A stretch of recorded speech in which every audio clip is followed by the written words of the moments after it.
தேவனுடைய வார்த்தைகள் வரலாம். நீதிமொழிகளின் புஸ்தகம் 3ஆம் அதிகாரம் என்னோடு சேர்ந்து வாசிக்க உங்கள் அன்போடு கேட்கிறேன்.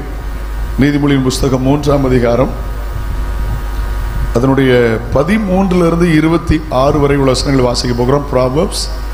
Proverbs chapter 3 verse 13 to 26.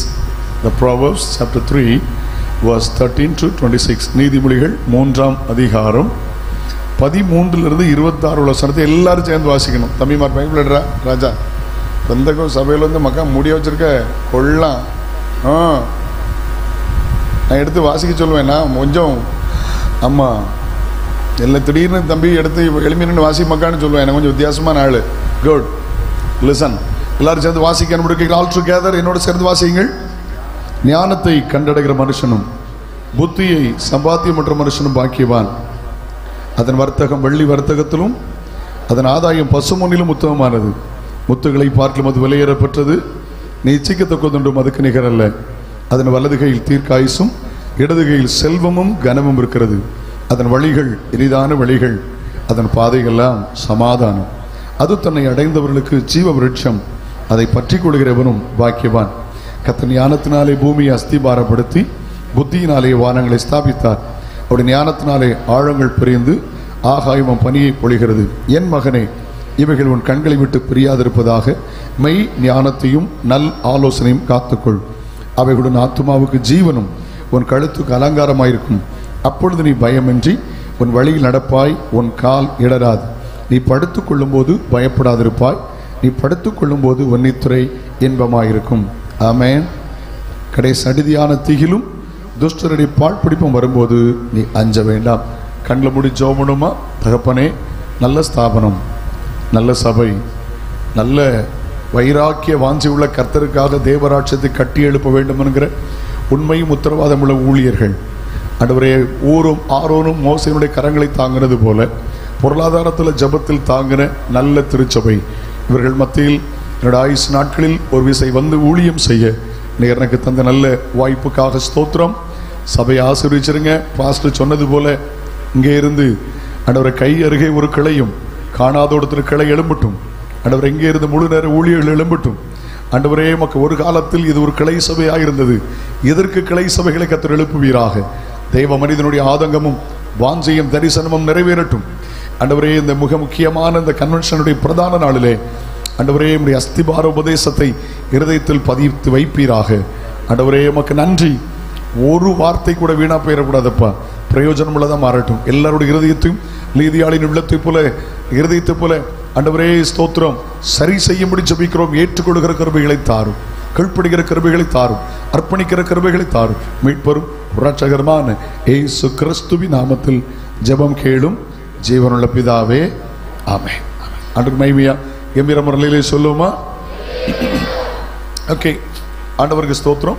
இன்றைக்கு என்னுடைய செய்தியின் தலைப்பு என்னவென்றால், ஞானத்தினால் குடும்பத்துக்கு வரும் ஆசீர்வாதங்கள். Family blessing through wisdom.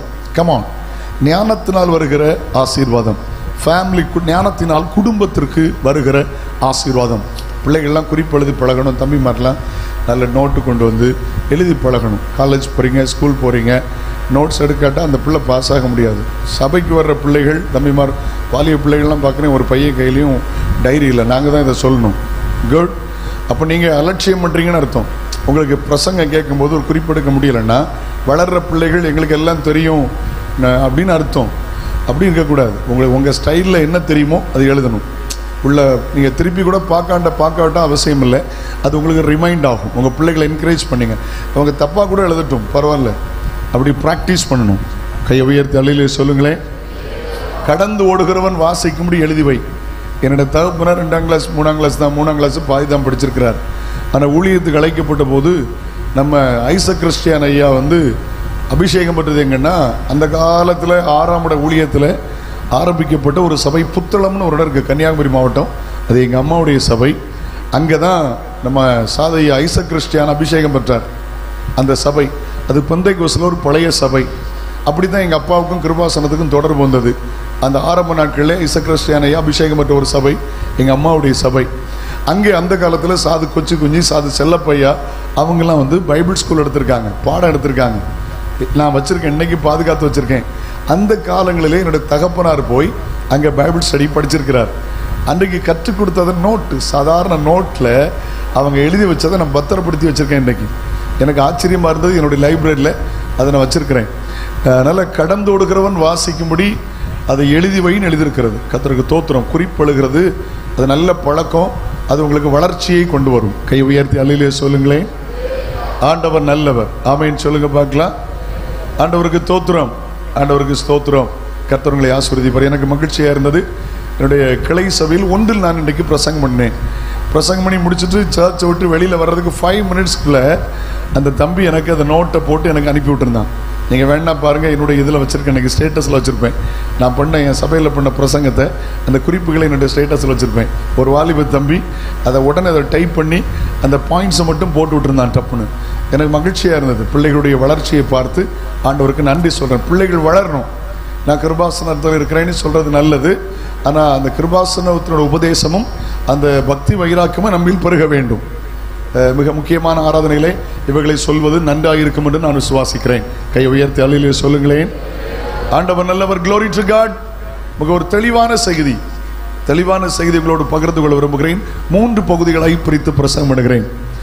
அந்த செய்தியுடைய தலைப்பு ஞானத்தினால் குடும்பத்துக்கு வரும் ஆசீர்வாதங்கள்.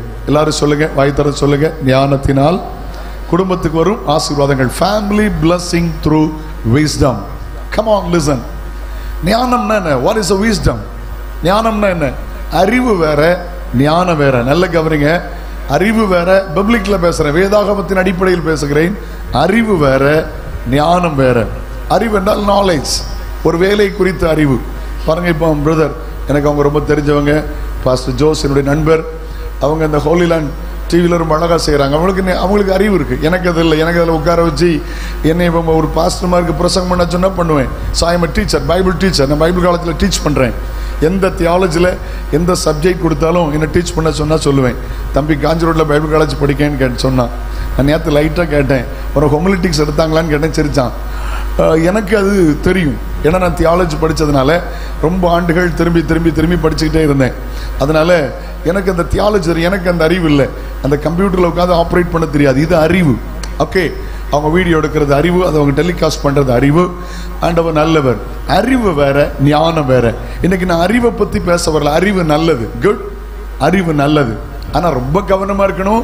அறிவு பெருத்தவன் நோவு பெருத்தவன் வசனம் இருக்கு. ரெண்டாவது, அறிவு இருமாப்பை உண்டாக்கும். சொல்லுங்க, ஐ நோ அப்படிங்கிற அறிவு இருமாப்பு உண்டு பண்ணும். எனக்கு தெரியாதா நோ. ரொம்ப கவனமா இருக்கணும். அறிவை தந்த இயேசுவை சார்ந்து கொள்ளணும், அறிவை சார்ந்து கொள்ளாதிருங்கள். ஆமென் சொல்லுங்க. இன்னைக்கு நான் ஞானத்தை பத்தி பேச போறேன். முதல்ல ஒரு 10 வசனத்தை நீங்க வாசிக்க போறீங்க. எல்லாரும் கவனிங்க. ஞானம், பைபிள் எங்கெல்லாம் ஞானம்னு வருதோ அதை கர்த்தர் என்று போக்கஸ் பண்ண விரும்புகிறேன். இயேசு என்று போக்கஸ் பண்ண விரும்புகிறேன். கர்த்தருக்கு தோத்திரம். 1 கொரிந்தியர் 1ஆம் அதிகாரம் அவருடைய 31வது வசனத்தை வாசிங்கள். The First Corinthians chapter 1 verse 31. அவரே தேவனால் நமக்கு ஞானமும் நீதியும் பரிசுத்தமும் மீட்புமானார். எவரே அந்த மறையும் அந்த சைலண்டா இருக்கிறத வெளியே கொண்டு வாங்க. அவரே தேவன் என்றால் இயேசு கிறிஸ்துவே தேவனால் நமக்கு ஞானமாயிருக்கிறார். டைரக்டா உள்ள போயிடலாம். Jesus is the wisdom of God. அவர்தான் தேவ ஞானம். தேவனால் பிதாவால் இயேசு கிறிஸ்து நமக்கு ஞானமாயிருக்கிறார். கர்த்தருக்கு ஸ்தோத்திரம். ஹல்லேலூயா. ஆண்டவருடைய மகிமை உண்டாகட்டும். தோத்திரம். நீங்க அப்படி உள்ள போலாமா? இயேசுதான் ஞானம்ங்கிறத போக்கஸ் பண்ணிட்டு நல்ல ஒரு செய்திக்குள்ளாக நாளே குறிப்பு தான் உங்களுக்கு தெளிவா புரிந்து கொள்ளும் விதமாய் பிரசங்கிக்க நான் ஆசைப்படுகிறேன். கர்த்தர் உதவி செய்வாராக. ஹல்லேலூயா. குறித்து வைத்துக் கொள்ளுங்கள். ஞானம் என்றால் இயேசு. கொரிந்து சபைக்கு பவுல் எழுதுகிறார், அவரே தேவனால் நமக்கு ஞானம். இதை நம்ம ஊர்ஜிதப்படுத்தலாமா? இயேசு பிறப்பதற்கு 800 வருஷத்துக்கு முந்தி வாழ்ந்த ஏசாயா இயேசுவை பத்தி என்ன எழுதுகிறார்? 52ஆம் அதிகாரம் அதனுடைய 13வது வசனத்தை வாசிங்கள். 52 verse 13. இதோ என் தாசன் ஞானமாய் நடப்பார், அவர் உயர்த்தப்பட்டு மேன்மையும் மகா.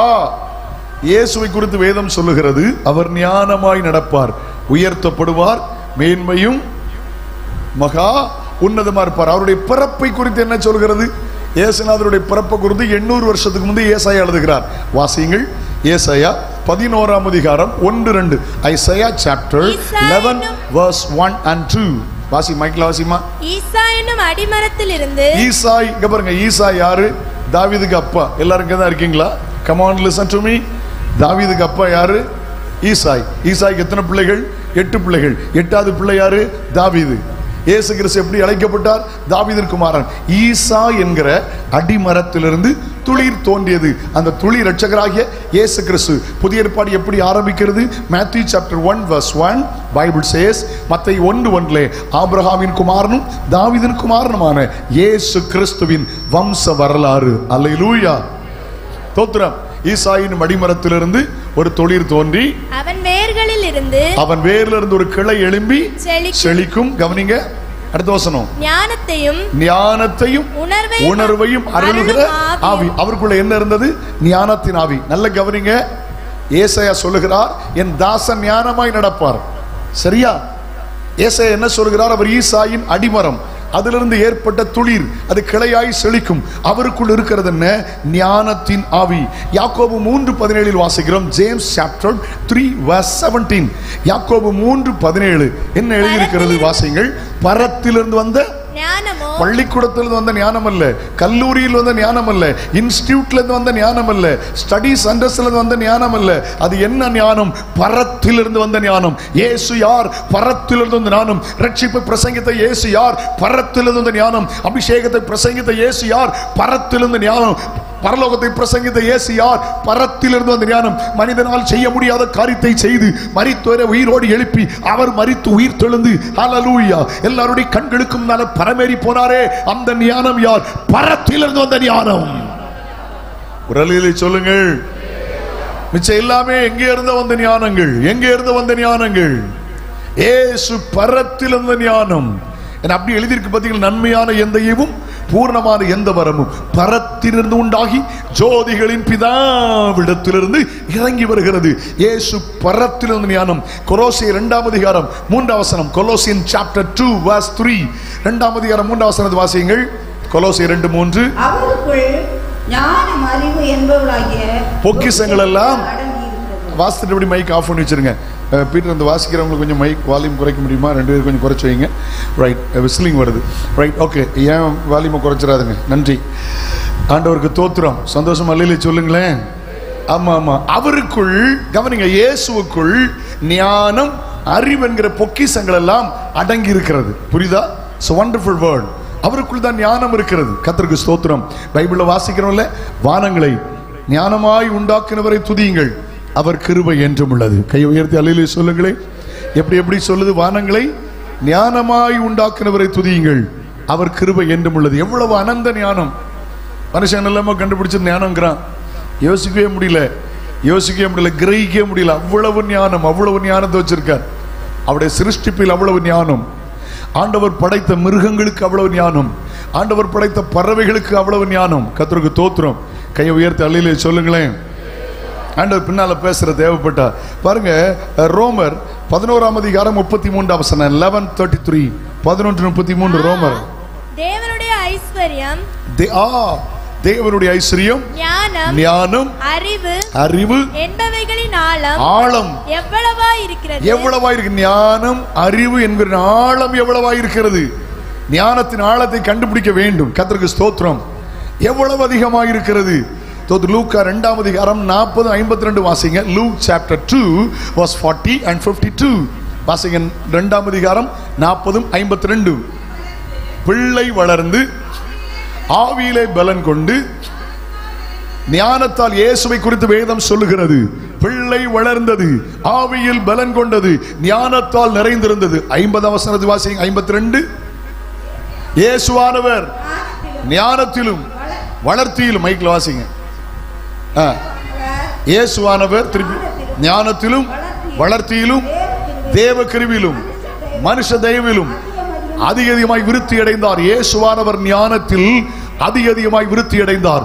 இயேசுவை மடக்க முடியவில்லை, இயேசுவை தவறாய் சுட்டி காட்ட முடியவில்லை. சிறு வயதிலே அவருக்கு இருந்த ஞானம் அனந்த ஞானம். சொல்லுங்களேன். 1 தீமோத்தேயு 1ஆம் அதிகாரம் 17 வசனத்தை வாசிப்பீங்களா? 1:17 the first Timothy. நித்தியமும் நித்தியமும் அழிவில்லாமையும் அதரிசனமும் உள்ள ராஜனுமாய் தாம் ஒருவரே ஞானமுள்ள தேவனுமாய் இருக்கிறவருக்கு. பாருங்க, அந்த லைன் அண்டர்லைன் பண்ணுங்க. தாம் ஒருவரே ஞானமுள்ளமாய் இருக்கிற தேவன். இயேசு கிறிஸ்து யார்? தாம் ஒருவரே ஞானமுள்ளவராய் இருக்கிற கர்த்தர். ஹல்லேலூயா.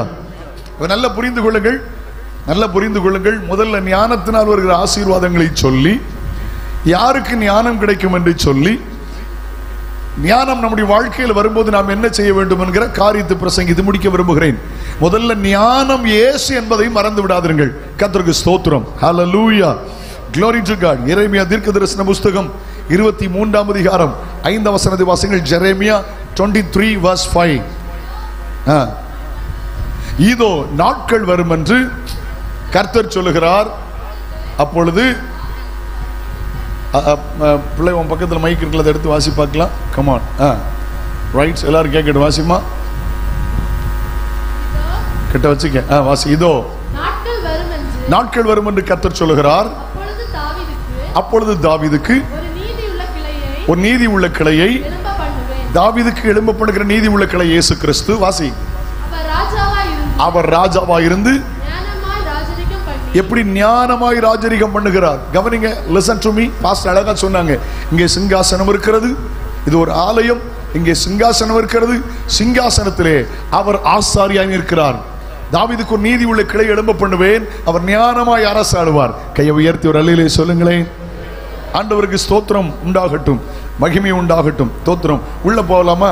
எல்லாரும் கட்டாயம் கவனிக்கணும்.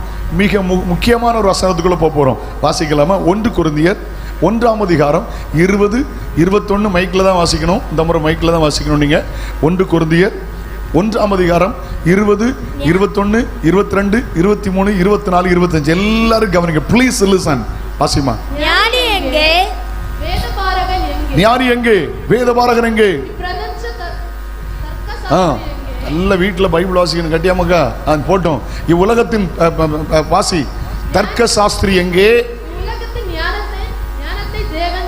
இந்த உலகத்தின் ஞானத்தை தேவன் பைத்தியமாக்கவில்லையா? எப்படி எனில் தேவ ஞானத்திற்கு ஏற்றபடி உலகமானது சுய ஞானத்தினாலே தேவனை அறியாமல் இருக்கையில் பைத்தியமாய் தோன்றுகிற பிரசங்கத்தினாலே விசுவாசிகளை ரட்சிக்க தேவனுக்கு பிரியமாயிற்று. லேசர் சம்மதிக்க மாட்டான். யூதன் அடையாளத்தை கேட்கிறான், கிரேக்கர் ஞானத்தை கேட்கிறார்கள். நாங்களோ சிலுவையில் அறையப்பட்ட கிறிஸ்துவை பிரசங்கிக்கிறோம். அவர் யூதருக்கு இடர்தலாயும் கிரேக்கருக்கு பைத்தியமாயிருக்கிறார். நல்ல கவனம், இனிதான் நல்ல கவனமா கேட்குங்க. ஆகிலும் அடையாளத்தை கேட்கிற யூதரானாலும் ஞானத்தை கேட்கிற கிரேக்கராக இருந்தாலும் எவர்கள் அழைக்கப்பட்டிருக்கிறார்களோ அவர்களுக்கு கிறிஸ்து தேவ ஞானமும் தேவ பலனுமாய் இருக்கிறார். Wonderful word. அல்ல, அவரே அழைக்கப்பட்டவர்களுக்கு தேவ ஞானமாய் இருக்கிறார். நீ அடையாளத்தை தேடுற யூதனாயிரு. ஹல்லேலூயா. Praise the Lord. ஞானத்தை தேடுகிற கிரேக்கராயிரு. நீ யூதனோ கிரேக்கனோ, எவர்கள் அழைக்கப்பட்டிருக்கிறார்களோ பாவத்திலிருந்து பரிசுத்தத்திற்கு எவர்கள் அழைக்கப்பட்டிருக்கிறார்களோ, சாபத்திலிருந்து ஆசீர்வாதத்துக்கு யார் அழைக்கப்பட்டிருக்கிறார்களோ, அநீதியிலிருந்து நீதிக்கு யார் அழைக்கப்பட்டிருக்கிறார்களோ, இம்மையிலிருந்து மறுமைக்கு யார் அழைக்கப்பட்டிருக்கிறார்களோ அவர்களுக்கு கிறிஸ்து தேவ ஞானமாய் இருக்கிறார். கையடிச்சு ஆண்டவர் ஏற்றெடுங்க. உனக்கு தேவ ஞானம். நீ அழைக்கப்பட்ட கூட்டம். ஏய் ஹல்லேலூயா. You are a chosen people. You are a hallelujah selected people. You are a calling people. நீ தெரிந்தெடுக்கப்பட்ட ஜனம், நீ வீண்டெடுக்கப்பட்ட கூட்டம். உனக்கு தேவன் தேவ ஞானமாய் இருக்கிறார். ஷிடபல கத்துடபடா. எவர்கள் அழைக்கப்பட்டிருக்கிறார்களோ, புரிந்து கொண்டீர்களா? இயேசு ஞானம். யாருக்கு அந்த ஞானம்? எவர்கள் அழைக்கப்பட்டிருக்கிறார்களோ அவர்களுக்கு கிறிஸ்து தேவ ஞானமாய் இருக்கிறார். ஹல்லேலூயா. உள்ள போறோம், செய்திக்குள்ள போறோம். 2 வசனத்தோட இப்படி லிங்க் பண்ணி உள்ள போயிடலாம். நீதிமொழிகள் 24ஆம் அதிகாரம் 3ஆம் வசனத்தை வாசிங்கள். The Proverbs 24:3. நீதிமொழிகள் 24:3. ஞானத்தினாலே கட்டப்பட்டு, எல்லாரும் கவனிங்க. வீடு ஞானத்தினாலே கட்டப்பட்டு விவேகத்தினாலே நிலைநிறுத்தப்படும். எக்ஸ்டாப்ளிஷ்ல அண்டர்ஸ்டாண்டிங்ல எக்ஸ்டாப்ளிஷ் ஆகும். ஆங்கில பைபிள்ல அண்டர்ஸ்டாண்டிங்ல எக்ஸ்டாப்ளிஷ் ஆகும்னு போட்டிருக்கு. வீடு ஞானத்தினால் கட்டப்படுகிறது. நல்ல கவனமா கேளுங்க.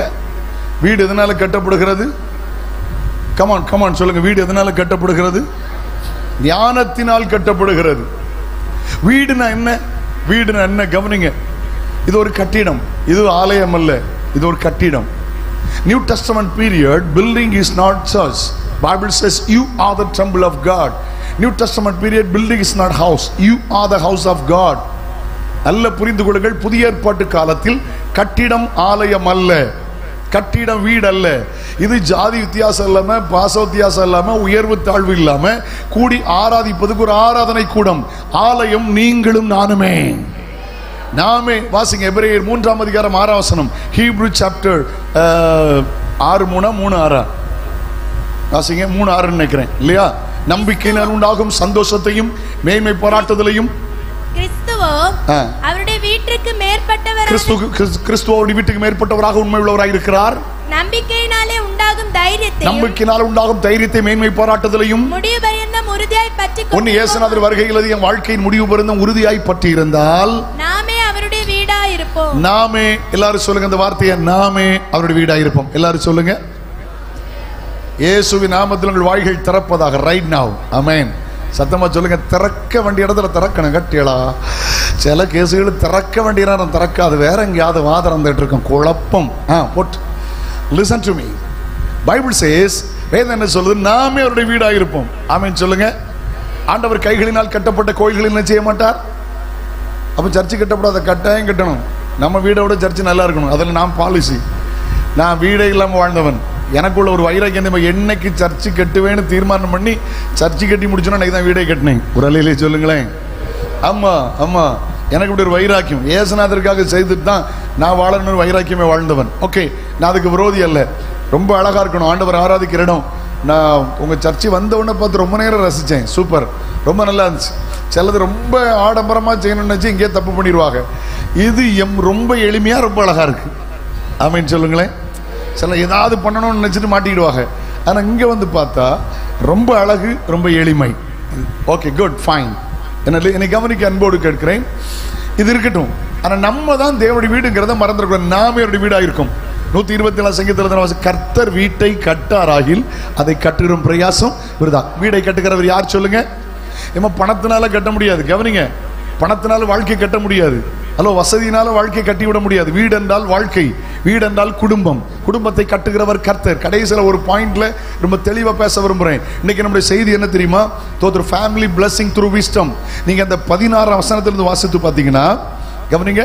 அந்த அந்த 3ஆம் அதிகாரம் நீதிமொழிகள் 16ல இருந்து விட்டுருங்க, அப்படி விட்டுருங்க. நீதிமொழிகள் அந்த 3ஆம் அதிகாரம் 16ல இருந்து பாருங்க. தீர்க்காயுசு கிடைக்கும், you will gain long life. செல்வம் கிடைக்கும், யூ வில் கெயின் வெல்த். கனம் கிடைக்கும், யூ வில் கெயின் ஆனர். வழிகள் இனிதானவைகள், பாதவிகள் சமாதானம். Your ways are plus of pleasance and paths of peace. அவன் பாக்கியமான இருப்பான். You will become blessing. அவன் ஆத்துமாவுக்கு ஜீவன் உண்டாயிருக்கும். It will be life to your soul. அது அலங்காரத்தை உண்டாக்கும். It will be grace to your neck, beauty you. உன் கால்கள் இடராது. Your foot will not trembles. கவனிங்க, தீர்க்காயுசு கிடைக்கும், செல்வம் கிடைக்கும், கனம் கிடைக்கும், வழிகள் இனிதானவைகள், பாக்கியவனாக இருப்பான், ஆத்துமாவுக்கு ஜீவன், அலங்காரத்தை உண்டு பண்ணும், கால்கள் இடராது. இவ்வளவு ஆசீர்வாதங்களை கர்த்தர் எங்கே வைத்திருக்கிறார்? ஞானத்தில் வைத்திருக்கிறார். அந்த ஞானம் என்றால் இயேசு, வீடு என்றால் நான். ஒவ்வொன்றா உள்ள போலாம். ஞானம்னா யார் சொல்லுங்க? கமான், பதில் சொல்லுங்க. ஞானம் என்றால் யார்? இயேசு. வீடு என்றால் யார்? நான். வீடை கட்டுகிறவர் யார்? கர்த்தர். அறிவினால கட்டிவிட முடியாது, பணத்தினால கட்டிவிட முடியாது. பணத்தினால் குடும்பத்தை கட்டிவிடலாம் என்று தோத்து போனார்கள். அறிவினால கட்டலாம் என்று தோத்து போனார்கள். அனுபவத்தினால குடும்பத்தை கட்டிவிடலாம் என்று தோத்து போய் புருஷன் மனைவி உறவற்று போயிருக்கிறார்கள். அல்லேலூயா. சில பிள்ளைகள் புருஷனோடு, சில பிள்ளைகள் மனைவியோடு வாழ்க்கை நிம்மதி இல்லை. சில நினைக்கிறாங்க நகை நட்டு போல்டு ஸ்குருவெல்லாம் வச்சு வீடு கட்டிடலான்னு. எம்மா கட்ட முடியாது பாக்கியாட்டி, நகை நட்டை வச்சுலாம் கட்ட முடியாது. தோத்துரு. இனி செத்துட்டேன்னா கழுகு நரியும் காத்திருக்கும். கழுகுனா உன் மகா, கட்டில நரினா ஒரு மருமகா. இந்த கள்ளிகள் அன்னைக்கு உள்ள சேர்ந்துருவாளுங்க. இவ்வளோ கள்ளி இல்லை, கடுத்த கள்ளி கட்டியா போட்டு என்னைக்கு கிளவி மண்டையை போடுவான்னு கழுகு நரியும் காத்திருக்கும். ஏன்னா அன்னைக்கு அது வரைக்கும் மைனி சம்மந்தி பேசியிருக்க மாட்டாளுங்க. இந்த கள்ளிகள் ஒன்னா சேர்ந்துருவா. ஏன்னா பங்கு வைக்கணும்ல. ஏமா நகை நட்டு போல்டு ஸ்க்ரூ வச்சு வாழ்க்கை கட்டம் பண்ணி செத்து அன்னைக்கு இப்போ பள்ளியாடி பக்கத்தில் இடத்தூர் கடையில இருந்து ஒரு 6 அடி சூட்கேஸ் வாங்கி தடவி கலத்திட்டு தான் அடக்கம் பண்ணுவோம். கட்டியலா ஒன்னும் கூட வராது. ஏமா உயிரற்ற மனிதனுக்கு உயிரற்ற உயிருள்ள மனுஷனுக்கு உயிரற்ற உலோகம் இல்ல உனக்கு அழகு. இதனுடைய பிரமை. ஒருவன் புருஷன் ரட்சிக்கப்பட்டால், குடும்பமை ரட்சிக்கப்பட்டால், உலக ஆடம்பரத்தை வெறுக்க நீ முயற்சி பண்ணு. ஹல்லேலூயா. புருஷன் என்னைக்கு ரட்சிக்கப்பட்டானோ, உன்னுடைய குடும்பம் என்னைக்கு ரட்சிக்கப்பட்டுச்சோ, தீர்மானம் பண்ணி உலக ஆடம்பரத்தை வெறுக்க திட்டமிடுங்கள்.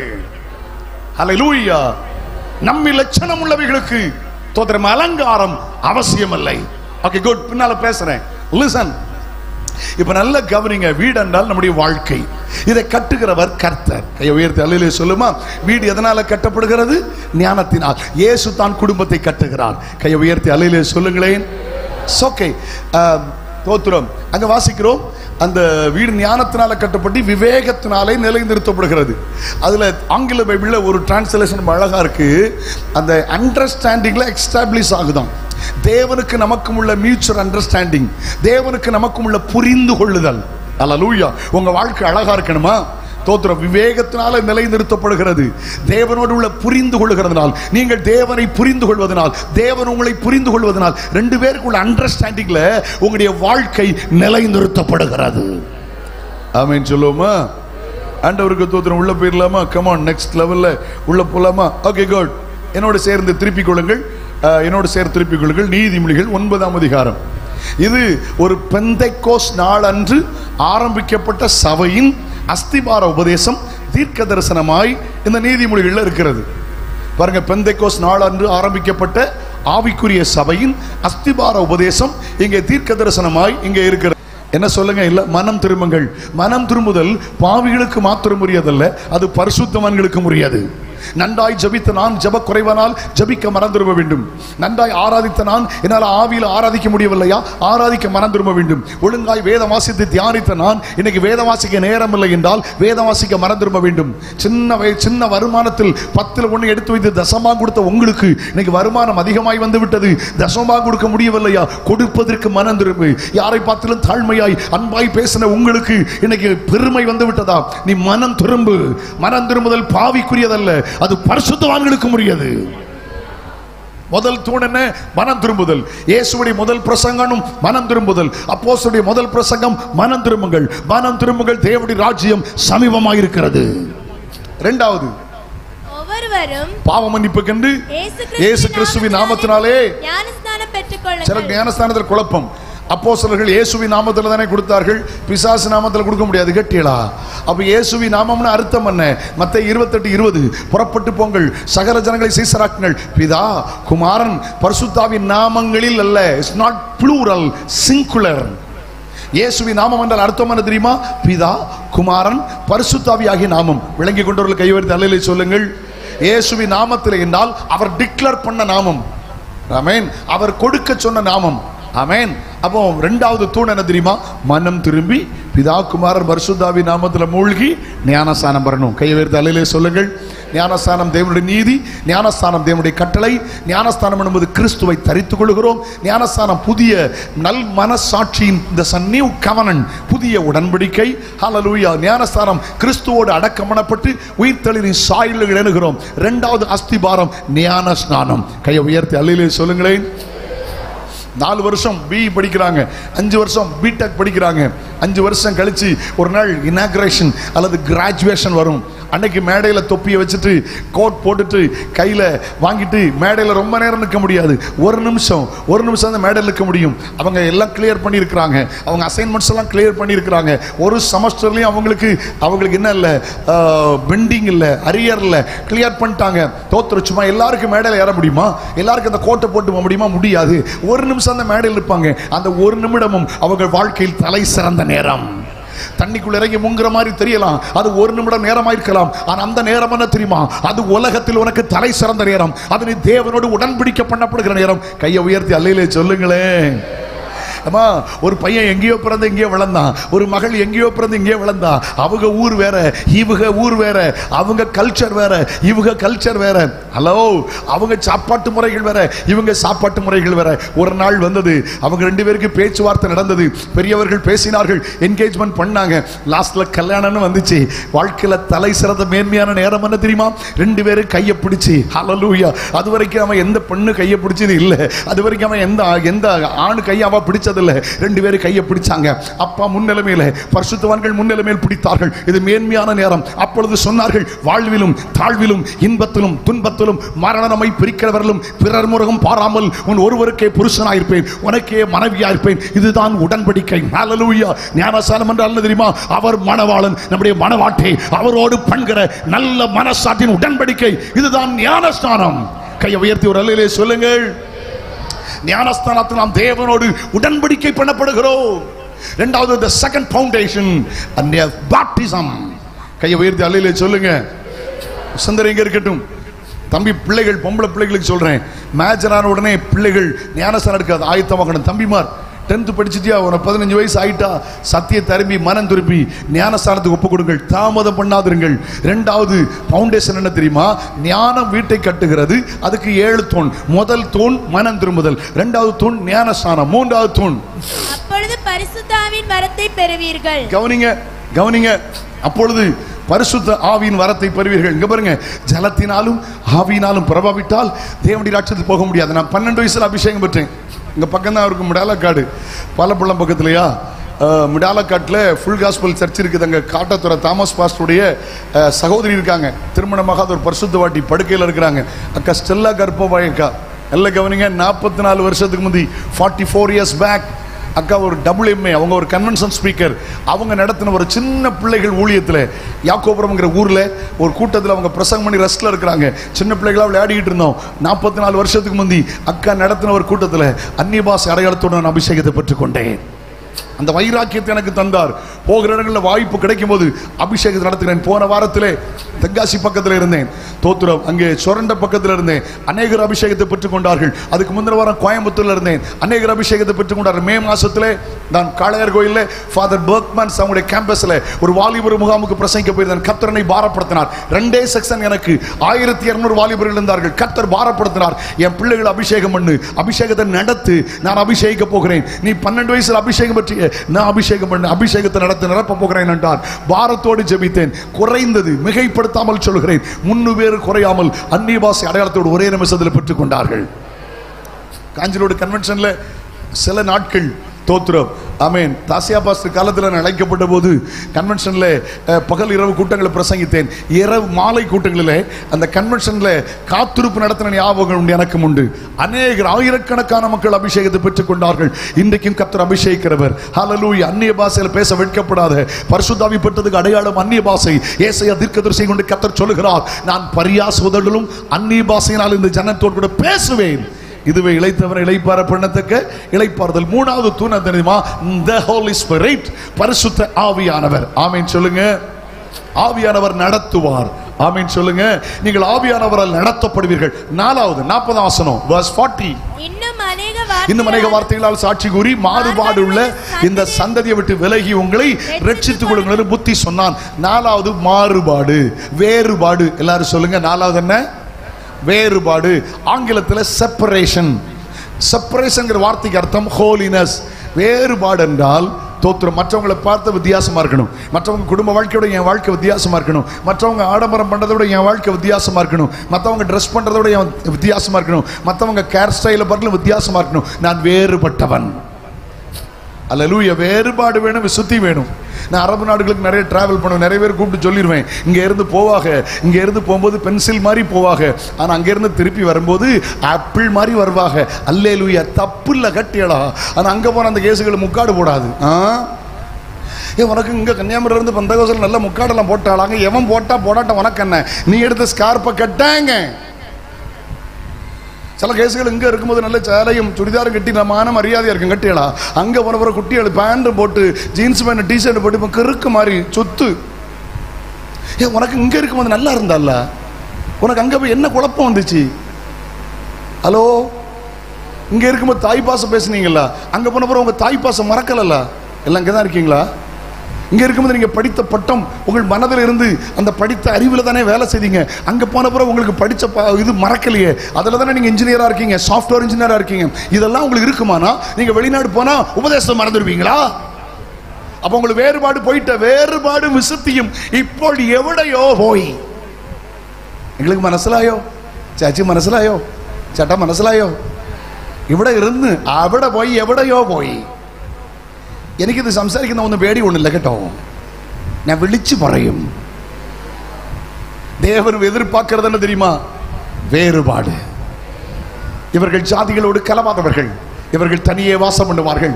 காண்டாமிருகத்துக்கு ஒத்த பலனை கர்த்தர் அவர்களுக்கு தருகிறார். எவர்தி சொல்லுங்க. அஞ்சாவது, நம்பர் 1 மனம் திரும்புதல், நம்பர் 2 ஞானஸ்நானம், நம்பர் 3 பரிசுத்த ஆவியின் அபிஷேகம், நம்பர் 4 வேறுபாடு, நம்பர் 5 42 அவர்கள் அப்போஸ்தலருடைய உபதேசத்திலும் அந்நிய உன்னையத்திலும். அந்நிய உன்னையும். ஐந்தாவது என்ன? ஐக்கியம், ஃபெலோஷிப். அந்நிய உன்னையும் சபை கூடுதல். ரட்சிக்கப்பட்ட கர்த்தர் சபையிலே கொண்டு வருகிறார். 6 ஜெபம் பண்ணுகிறதிலும் அப்பம் விற்குதலும். 6வது அப்பம் விற்குதல், ராபோஜன ஆராதனை, இந்த கம்யூனியன் சர்வீஸ். நித்திய ஜீவன் இல்லாம போயிடும். கட்டாயம் டெய்லி எடுக்கலாம். வாரம் ஒரு முறை கம்யூனியன் எடுக்கலாம், மந்த்லி ஒன்ஸ் எடுக்கலாம், 6 மாசத்தோடு எடுக்கலாம், 3 மாசத்தோடு எடுக்கலாம், தப்பு இல்லை. ஆனால் ஒன்று புரிந்து கொள்ளுங்கள், அவருடைய சரீரத்தை புசித்து அவர் இரத்தத்தை பானம் பண்ணுவது தான் நித்திய ஜீவனை கர்த்தர் வைத்திருக்கிறார். எதுவரையிலும் அவர் வருகை வரலும் எடுக்க வேண்டும். சில சொல்லுவாங்க நான் தகுதி இல்லைன்னு எழுதி போயிடுவாங்க. நீ ராபோஜனத்துக்கு தகுதி இல்லைன்னு போற வழியில் மக்கா ஏசுநாதர் வந்துட்டா நீ கைவிடப்பட்டுருவல்ல, எல்லாம் கத்தான் இருக்கீங்களான்னு. கர்த்தருக்கு சுத்தமான மாலை நேரத்தில் கண்டிப்பாக விளைவர் வந்துருங்க. வருகையை பற்றி பேச போறேன். ஏசுநாதருடைய 2ஆம் வருகையை பற்றி தெளிவான செய்தியை மட்டும் பேச இருக்கிறேன். இன்றைக்கு உள்ள ஆதாரபூர்வமான செய்தியோடு இன்னைக்கு நான் உங்களோடு பகிர்ந்து கொள்ள விரும்புகிறேன். கர்த்தருக்கு ஸ்தோத்திரம். அல்லேலூயா. இன்னைக்கு ராபோஜன ஞானஸ்நானத்தை உனக்கு ராபோஜனத்தில் தகுதி இல்லை என்றால் இயேசுவின் வருகை வந்தால் கைவிடப்படுவாயே. ராபோஜன ஆராதனை ரொம்ப முக்கியம். கர்த்தருக்கு ஸ்தோத்திரம். அவருடைய சரீரத்தை புசிப்பதும் இரத்தத்தை பானம் பண்ணுகிறதும் நம்முடைய வாழ்வின் மேன்மை. 7வது ஜெபம் பண்ணுகிறதிலும் உறுதியாய் தரித்திருந்தார்கள். சொல்லுங்க சொல்லுங்க. ஜெபம் பண்றதிலும் உறுதியாய். இப்ப 7 தூணையும் சொல்லுங்க. அது நீதிமொழிகளுக்கு போங்க. ஞானம், தன் வீட்டை கட்டி தன் 7 தூண்களையும் சித்திரம் தீர்த்து. ஞானம் என்றால் இயேசு கிறிஸ்து, வீடு என்றால் நாம் 7 தூண்கள் என்றால் 7 உபதேசம். 1 மனம் திரும்புதல், ரட்சிப்பு, ஞானஸ்தானம், அபிஷேகம், வேறுபாடு, அந்நியோன்யம், அப்பம் விற்குதல், ஜெபத்தில் உறுதியாய் தரித்திருத்தல். இந்த நல்ல வார்த்தைகளுக்காக கரங்களை உயர்த்தி கர்த்தரை ஸ்தோத்திரம் பண்ணிடலாமா? ஸ்தோத்ரா ஸ்தோத்ர ஸ்தோத்ரம். இதுவரைக்கும் விளங்கி கொண்டவர்கள் கையை உயர்த்தி அல்லேலூயா சொல்லுங்களேன். சந்தோஷம் அல்லேலூயா சொல்லுவோமா?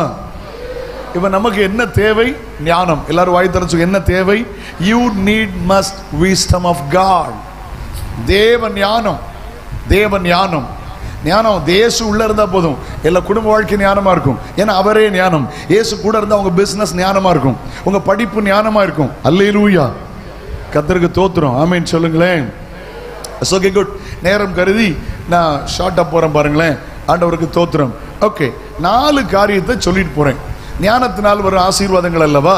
4 காரியத்தை உங்களுக்கு ஒரு வசனம் வாசிங்க. தானியேல் 2ஆம் அதிகாரம் 12ஆம் அதிகாரம் 3ஆம் வசனம் வாசிங்க. 12 verse 3. Daniel chapter 12 verse 3.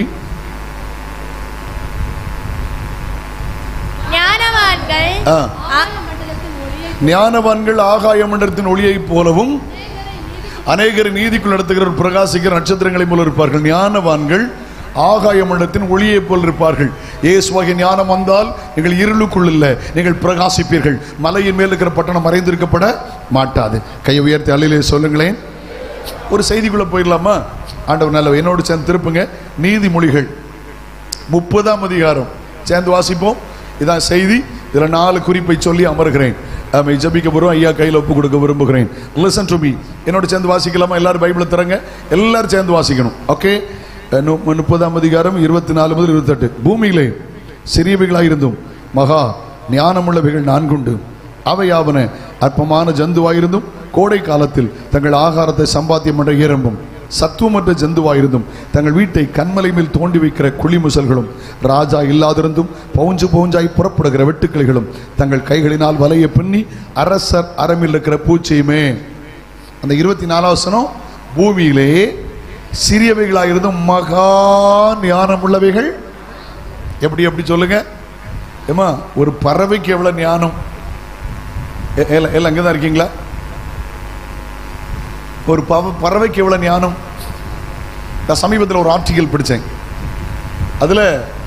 அதுல ஒரு கழுகு செத்து கிடந்துச்சு. ஒரு கழுகு செத்து கிடந்துச்சு. அந்த கழுகுக்கு மேல ஒரு ஜிபிஎஸ் கருவி இருந்துச்சு. அந்த ஜிபிஎஸ் கருவியை ஒருத்தன் எடுத்து, கவனமா கேளுங்க, யாரோ படிச்சிருக்காங்க நினைக்கிறேன், பிள்ளை தலையாட்டிட்டு இருக்கா, குட், வெரி குட். அந்த ஜிபிஎஸ் கருவி எடுத்து அவன் கம்ப்யூட்டர்ல இன்ஸ்டால் பண்ணான். இன்ஸ்டால் பண்ணி போட பார்த்தா அது 20 வருஷத்திற்கு முந்தி 20 years பேக் அந்த கழுகின் மேல அது பொருத்தப்பட்டது. அவன் கஜகஸ்தான் நாட்டை சார்ந்தவன் நினைக்கிறேன், ஓகே, ஏதோ ஒரு கண்ட்ரி நாட்டை சார்ந்தவன். அவன் அட்ரஸ்லாம் இருந்துச்சு. இந்த 20 வருஷத்துல அது அரபு நாடுகள் கம்ப்ளீட்டா டிராவல் பண்ணியிருக்கு. ஆப்பிரிக்கா டச் பண்ணியிருக்கு. எத்தனையோ முறை போயிருக்கு. ஒரு சாதாரண பறவை ஒரு நேரம் கூட அது கடல்ல பறக்கல. என்னை கவனிக்கிறீங்களா? ஒரு நேரம் கூட அது கடல்ல பறக்கல. எத்தனையோ முறை டிராவல் பண்ணியிருக்கு.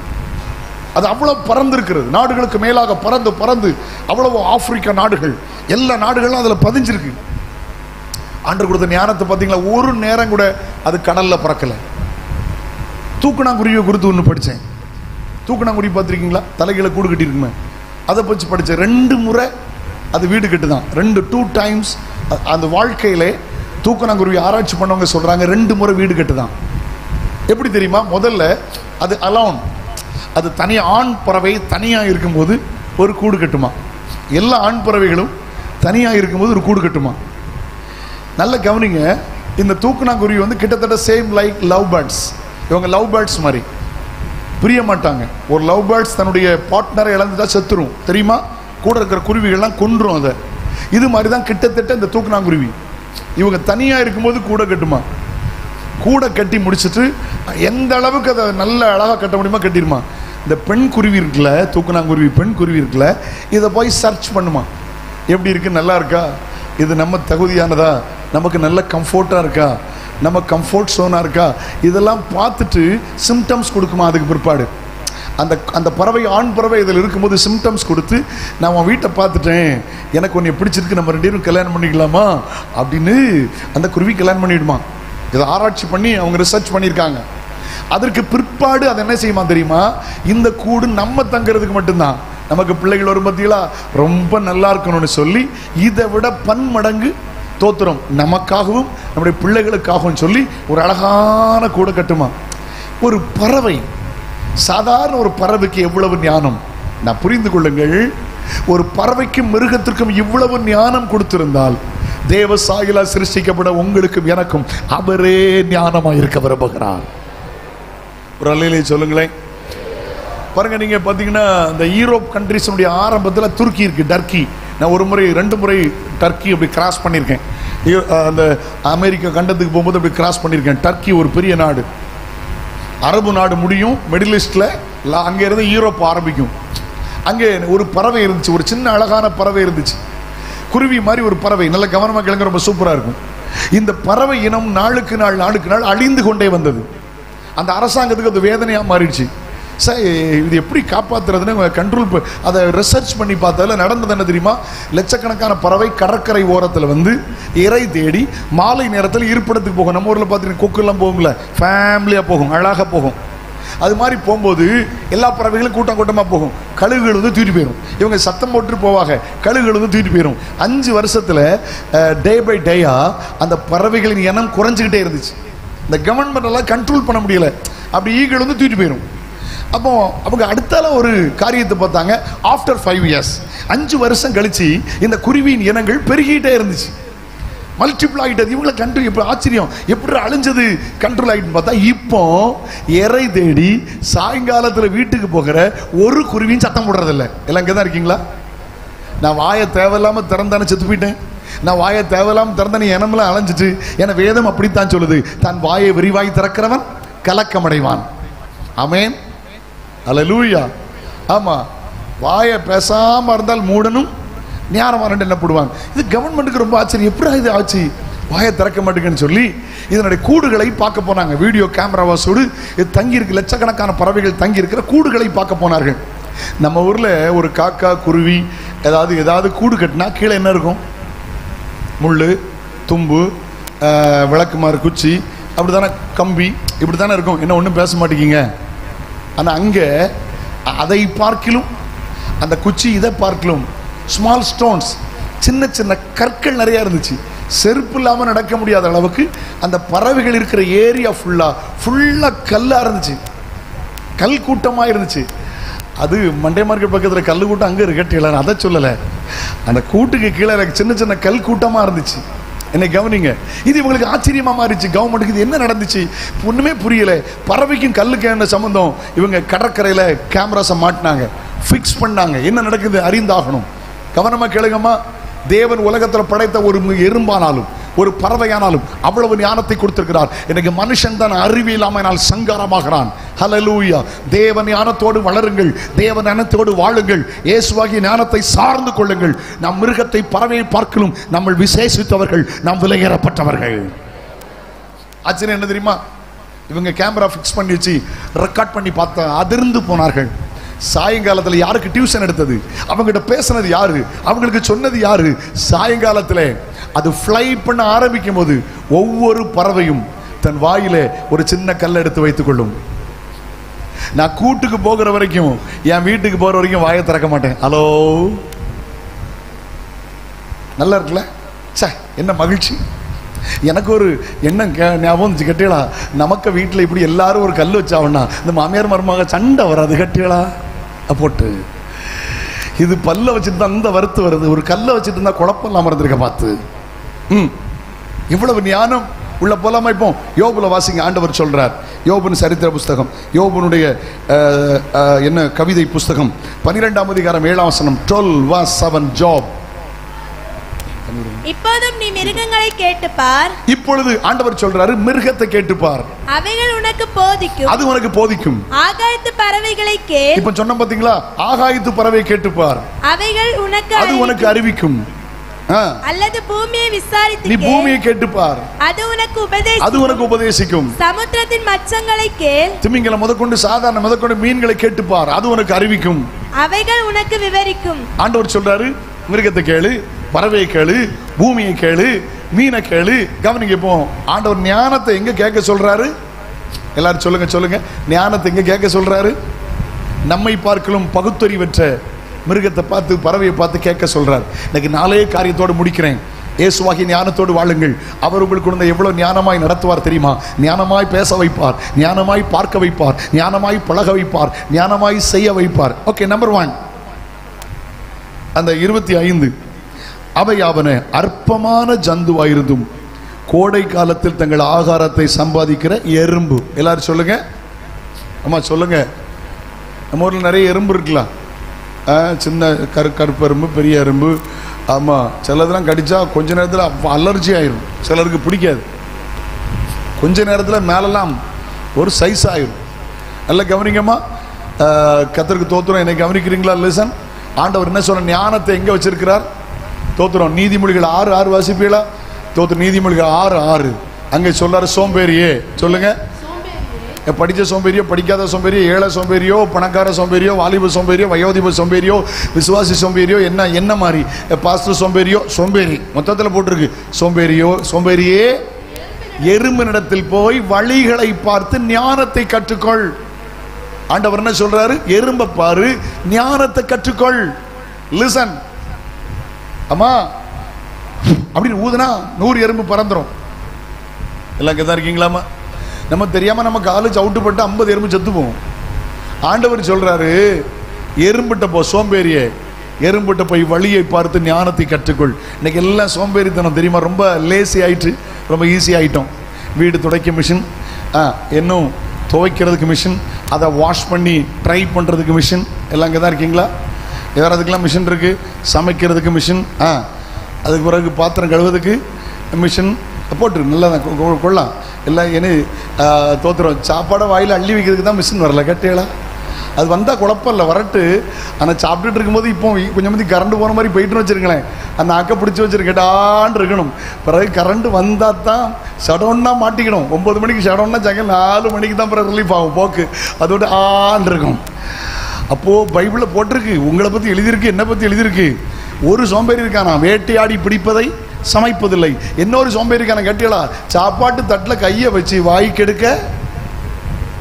அம்மாமாருக்கு சொல்லித்தரேன், பிள்ளைகளை பிறந்த நாள்லேருந்து 5 வயசில் 10 வயசில் சோறு ஊட்டி வளர்க்கும் போது வச்சுட்டு வாலிய பிள்ளை ஆனோடனே சோறு ஊட்டி விட்டான்னு வச்சுக்கிடனே. பிறகு பிள்ளை கல்யாணம் முடிச்சு போன பிறகு மாமியார் ஊட்டி விட மாட்டான், குழப்பம். அப்போ அப்படி ஒரு வீட்டில் சொன்னாங்க, உங்கள் மகா இப்படி காலேஜ் போயிட்டா, டிகிரிக்காக வெளியூர் போயிருக்கா.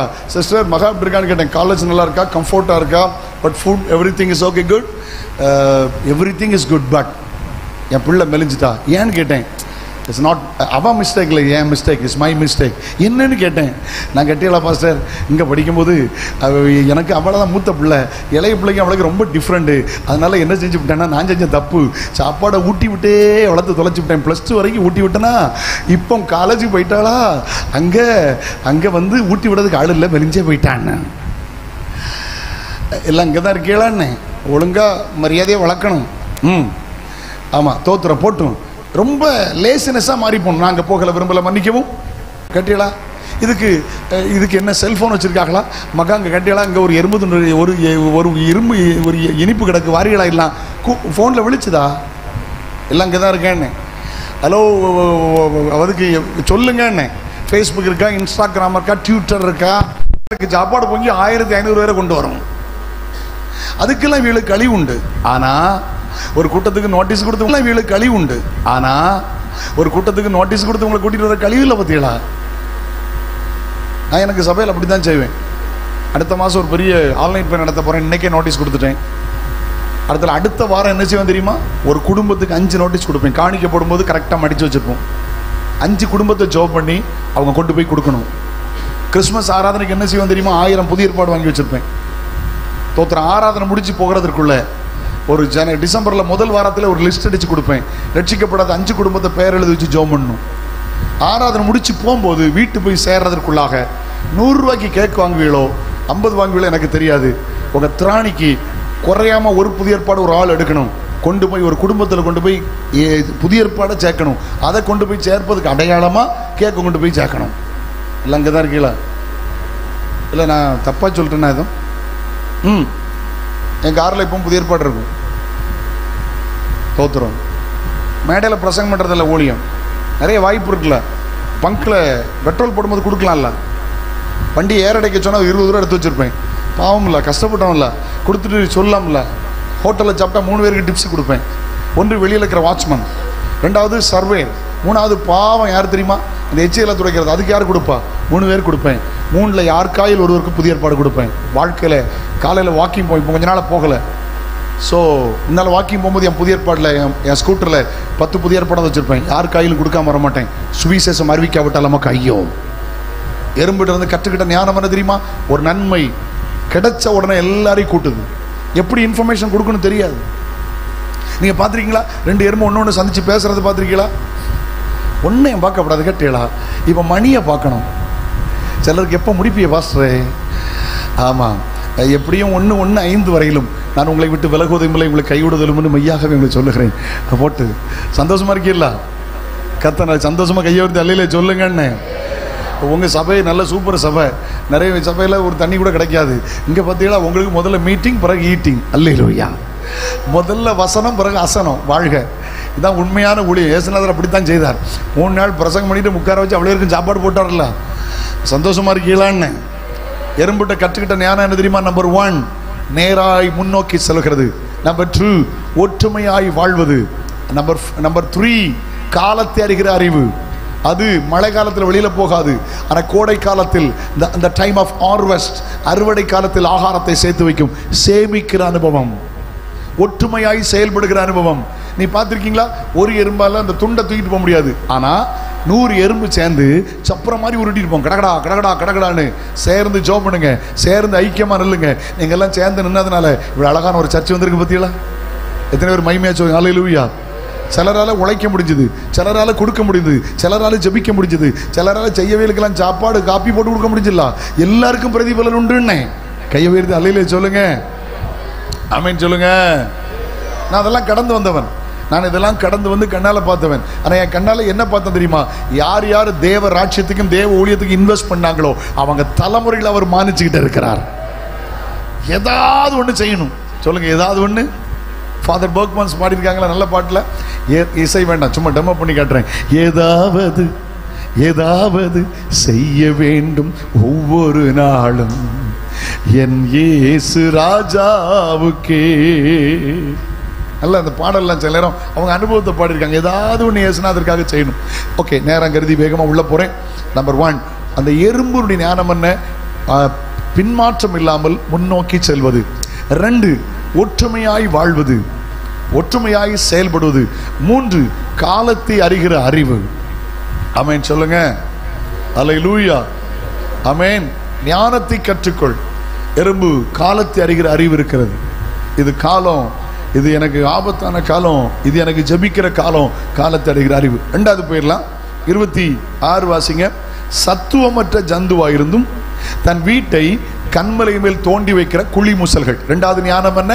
எல்லாரும் இங்க சொல்லுங்கம்மா, எல்லாரும் சொல்லுங்க. பலனற்ற ஜந்துவாயிருந்தாலும் வீட்டை எங்க தோண்டி வைக்கிறது? எல்லாரும் வாத்திருந்து சொல்லுங்க. ஏமா விளக்க விரும்புறேன். எங்க தோண்டி வைக்கிறது? சத்தமா சொல்லுங்க. எங்க தோண்டி வைக்கிறது? வீடு எங்க இருக்குது? கண்மலைக்கு மேலே. கண்மலை என்றால் என்ன?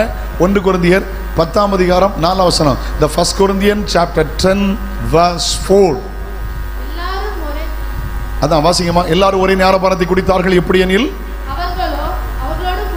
ஞான கண்மலையின் தண்ணீரை குடித்தார்கள். அந்த கண்மலை கிறிஸ்துவே. கவனிங்க, கண்மலை யார்?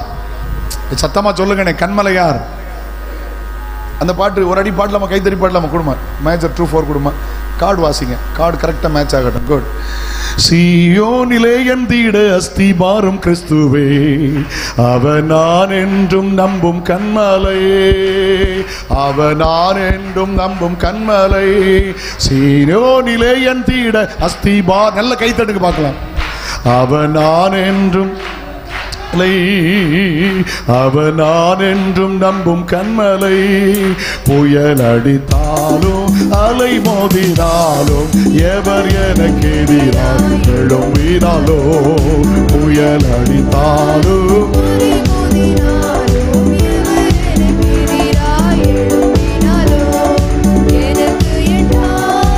உயரத்திலே எடுத்தவன்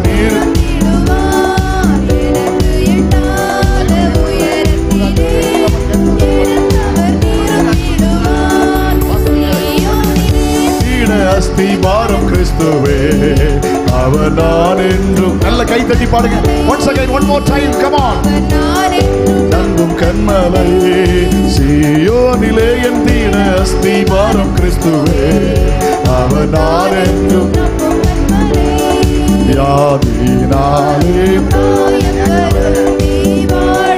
மரண சூழ்ந்திடும், யாதினாலே காயம் வரும், விசுவாசத்தின் கரத்தால் அவர் வாக்கை நான் பெற்றிடுவே. நல்ல சத்தம் வரும் மாதிரி கை தட்டி பாடுங்க. கமான். வாக்கை நான் பெற்றிடுவே.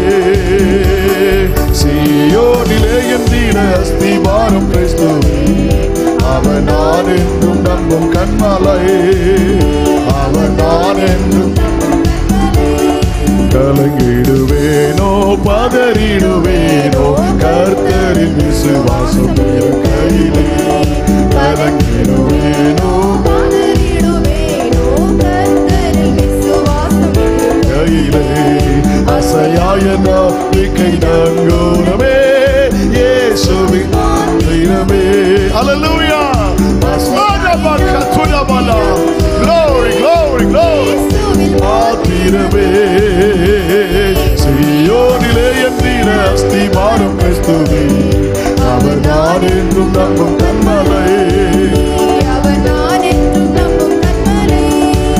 நான் விசுவாசிப்போர் இன்னொரு அறிவேன், என்னையும் படைத்தேன் அவர் கரத்தில்.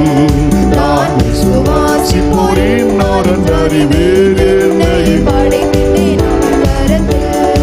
முடிவு வரை என்னை நடத்திடுவார், மோட்சமாய் ரட்சித்தாரே. சொல்லுங்கள், முடிவு வரை என்னை நடத்திடுவார், மோட்சமாய் ரட்சிப்பாரே.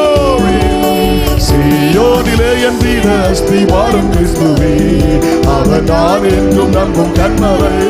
சீயோனிலே என் வீர அஸ்திவாரம் கிறிஸ்துவே, அவர் நான் என்றும் நம்பும் கன்மலை. சீயோனிலே என் வீர அஸ்திவாரம் கிறிஸ்துவே, அவர் நான் என்றும் நம்பும் கன்மலை. சீயோனிலே என் வீர அஸ்திவாரம் கிறிஸ்துவே, அவர் நான் என்றும் நம்பும் கன்மலை. சீயோனிலே என் வீர அஸ்திவாரம் சீயோனிலே என் வீர அஸ்திவாரம் கிறிஸ்துவே, அவர் நான் என்றும் நம்பும் சீயோனிலே என் வீர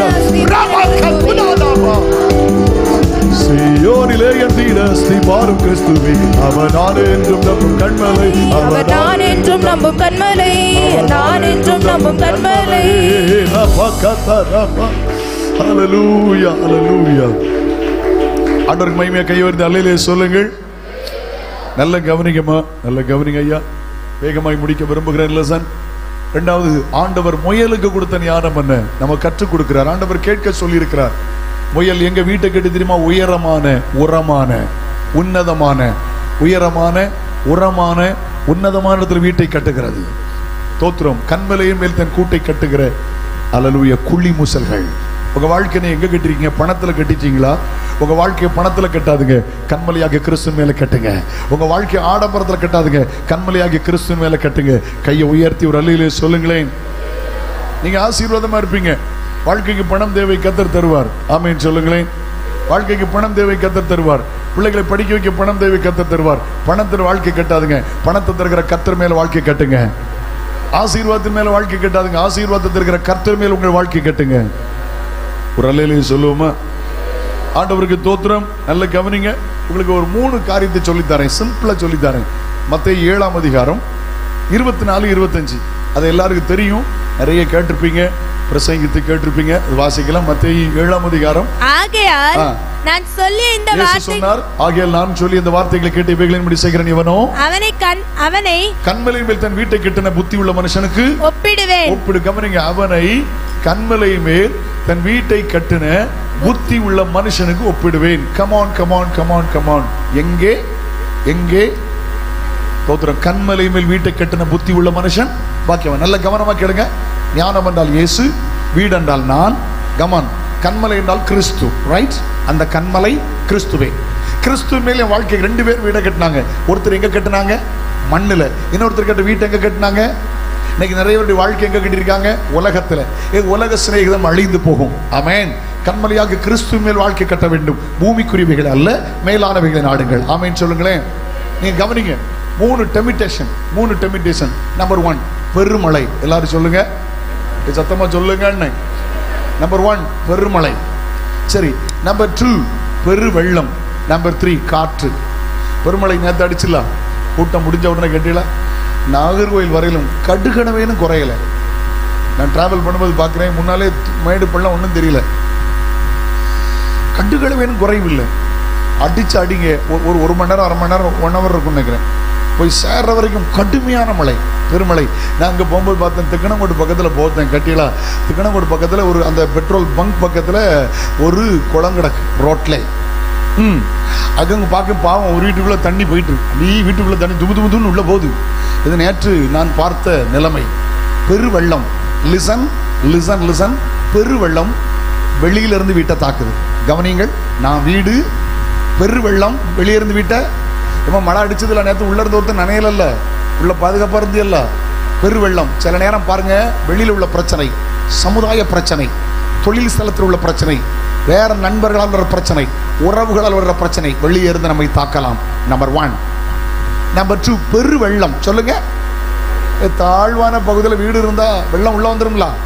புருஷ மண்டாட்டி சண்டை, அண்ணன் தம்பி பிரச்சனை, வியாதி, வறுமை, தரித்திரியம், உலகத்துல தானே உட்கார்ந்துருக்கோம். உள்ள வந்துட்டுல காற்று. எங்கேருந்து வருதுன்னே தெரியாது. யோபு வீட்டில் வந்துச்சுல பிசாசு போராட்டம். உலகத்தில் உபத்திரம் உண்டு.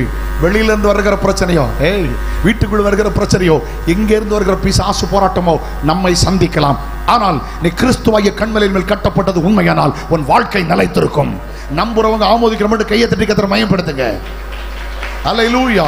அது வெளியே இருந்து வரட்டும், அது உள்ளே வரட்டும். என் வாழ்க்கை, என் ஜீவியம் கன்மலையாகிய கிறிஸ்து. எத்தனை பேர் ஆமோதிக்கிறீங்க? இதான் அர்த்தம். இதான் அதனுடைய அர்த்தம். பெருமழை வெளியிலிருந்து தாக்கும், பெருவெள்ளம் உள்ளே வரும். காற்று எங்க இருந்து வருதுன்னு தெரியாது. எனக்கு திருப்பதி கவலை இல்லை. எந்திரமா என் வீடு கன்மலையாகிய கிறிஸ்து மேல கட்டப்பட்டிருக்கிறது. இல்லங்க இருக்கீங்களா? 2-3 வருஷத்துக்கு முந்தி கேட்டீங்களா?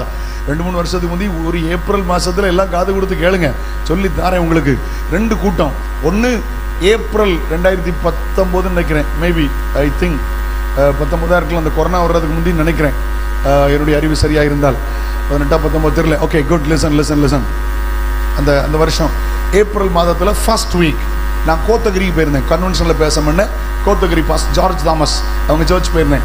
எனக்கு இந்த ஹில் ஸ்டேஷனில் ரொம்ப பிடிக்கும், ஆனால் பிடிக்காது. கேட்டீங்களா? சொல்லுங்கள். பிடிக்கும், ரொம்ப பிடிக்கும், ஆனால் பிடிச்சாது. ஏன்னா 2 பெண்டில் என் பெண்டு கலந்து வாமிட் எடுத்துரும். குழப்பம். உலகத்தில் ரொம்ப கஷ்டப்பட்டிருக்கேன். ஸ்ரீலங்காவில் பாடுபட்டிருக்கேன், கொலம்பியாவில் பாடுபட்டிருக்கேன். அப்போ ரத்தம் மட்டும்தான் வராது.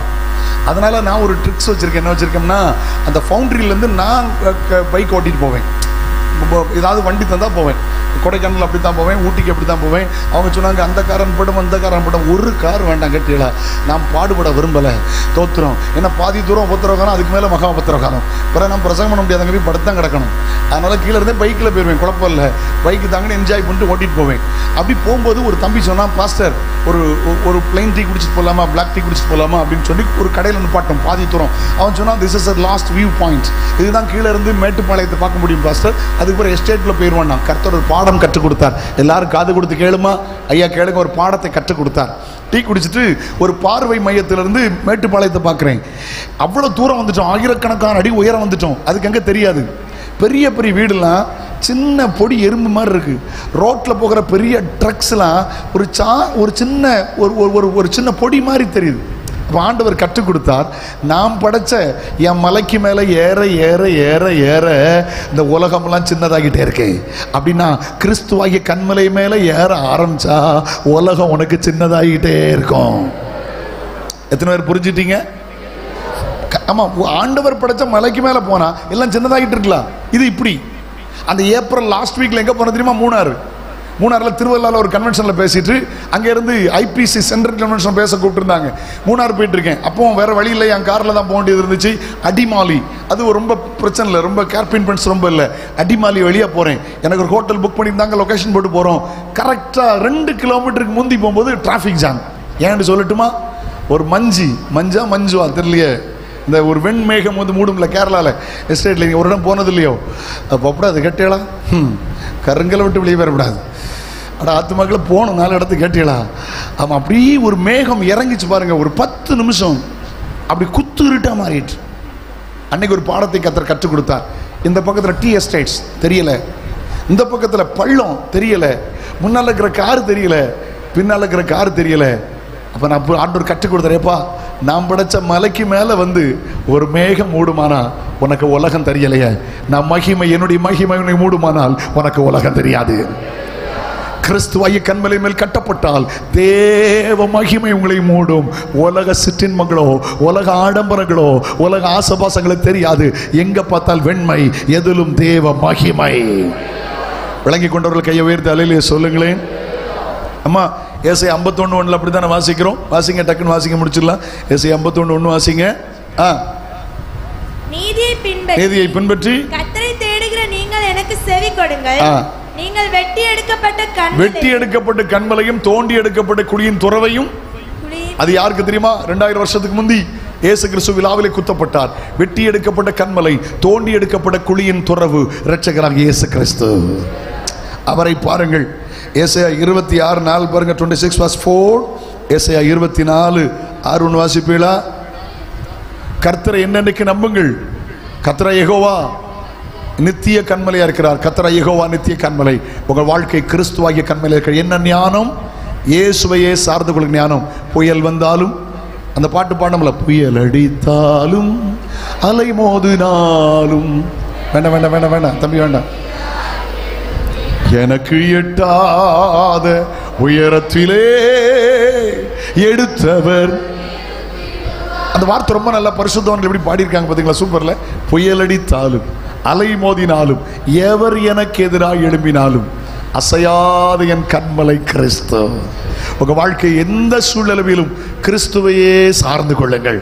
அல்லேலூயா. எனக்கோ தேவனை அண்டிக் கொண்டிருப்பதே நலம். கர்த்தர் மேல வாழ்க்கையை கட்டுங்கள். ஆமென் சொல்லுங்க பார்க்கலாம். சில ஆடம்பரத்திலே வாழ்க்கை கட்டிட்டு இருப்பாங்க. ஆடம்பரத்திலே வாழ்க்கை கட்டி கட்டி கட்டி போவாங்க. கடைசியில் அவளுக்கு முடி நிறைச்சோன்னா அவளுக்கு சம்மதிக்காது. பிறகு டை அடிக்க தோணும். அது ஒன்றும் தப்பா பாவமானு சொல்ல விரும்பலை. அது பொய்யில்லா. உங்களுக்கு காரியம் மனசிலாச்சோ, முகத்தை பார்த்தா வீடு பாட்டி தாத்தான்னு தெரியுது. ஆனாலும் சாயம் பூசி, ஐயோ கடவுளே. என்ன ஒருத்தர் கேட்டார், சாயம் பூசப்படாதன்னார். நான் வேண்டான்னு. ஏன்னா சிலர் தலையை பார்த்து கச்சி கொடி மாறி கட்டியலா, மேலே கருப்பு, கீழே ஆரஞ்சு, அது கீழே வெள்ளை, பரிதாபமாக இருக்கு. பாஸ்டர் பைபிளை பேசுங்க, இதெல்லாம் பைபிளில் இருக்கா? இருக்குல்ல. முதியோருடைய மகிமை அவர்கள் என்ன ஒன்றும் பேச மாட்டேங்க. இயேசுவின் நாமத்தில் உங்கள் வாய்கள் திறப்பதாக. முதியோருடைய மகிமை அவர்கள் நிறைய இருக்கு பார்த்தீங்களா.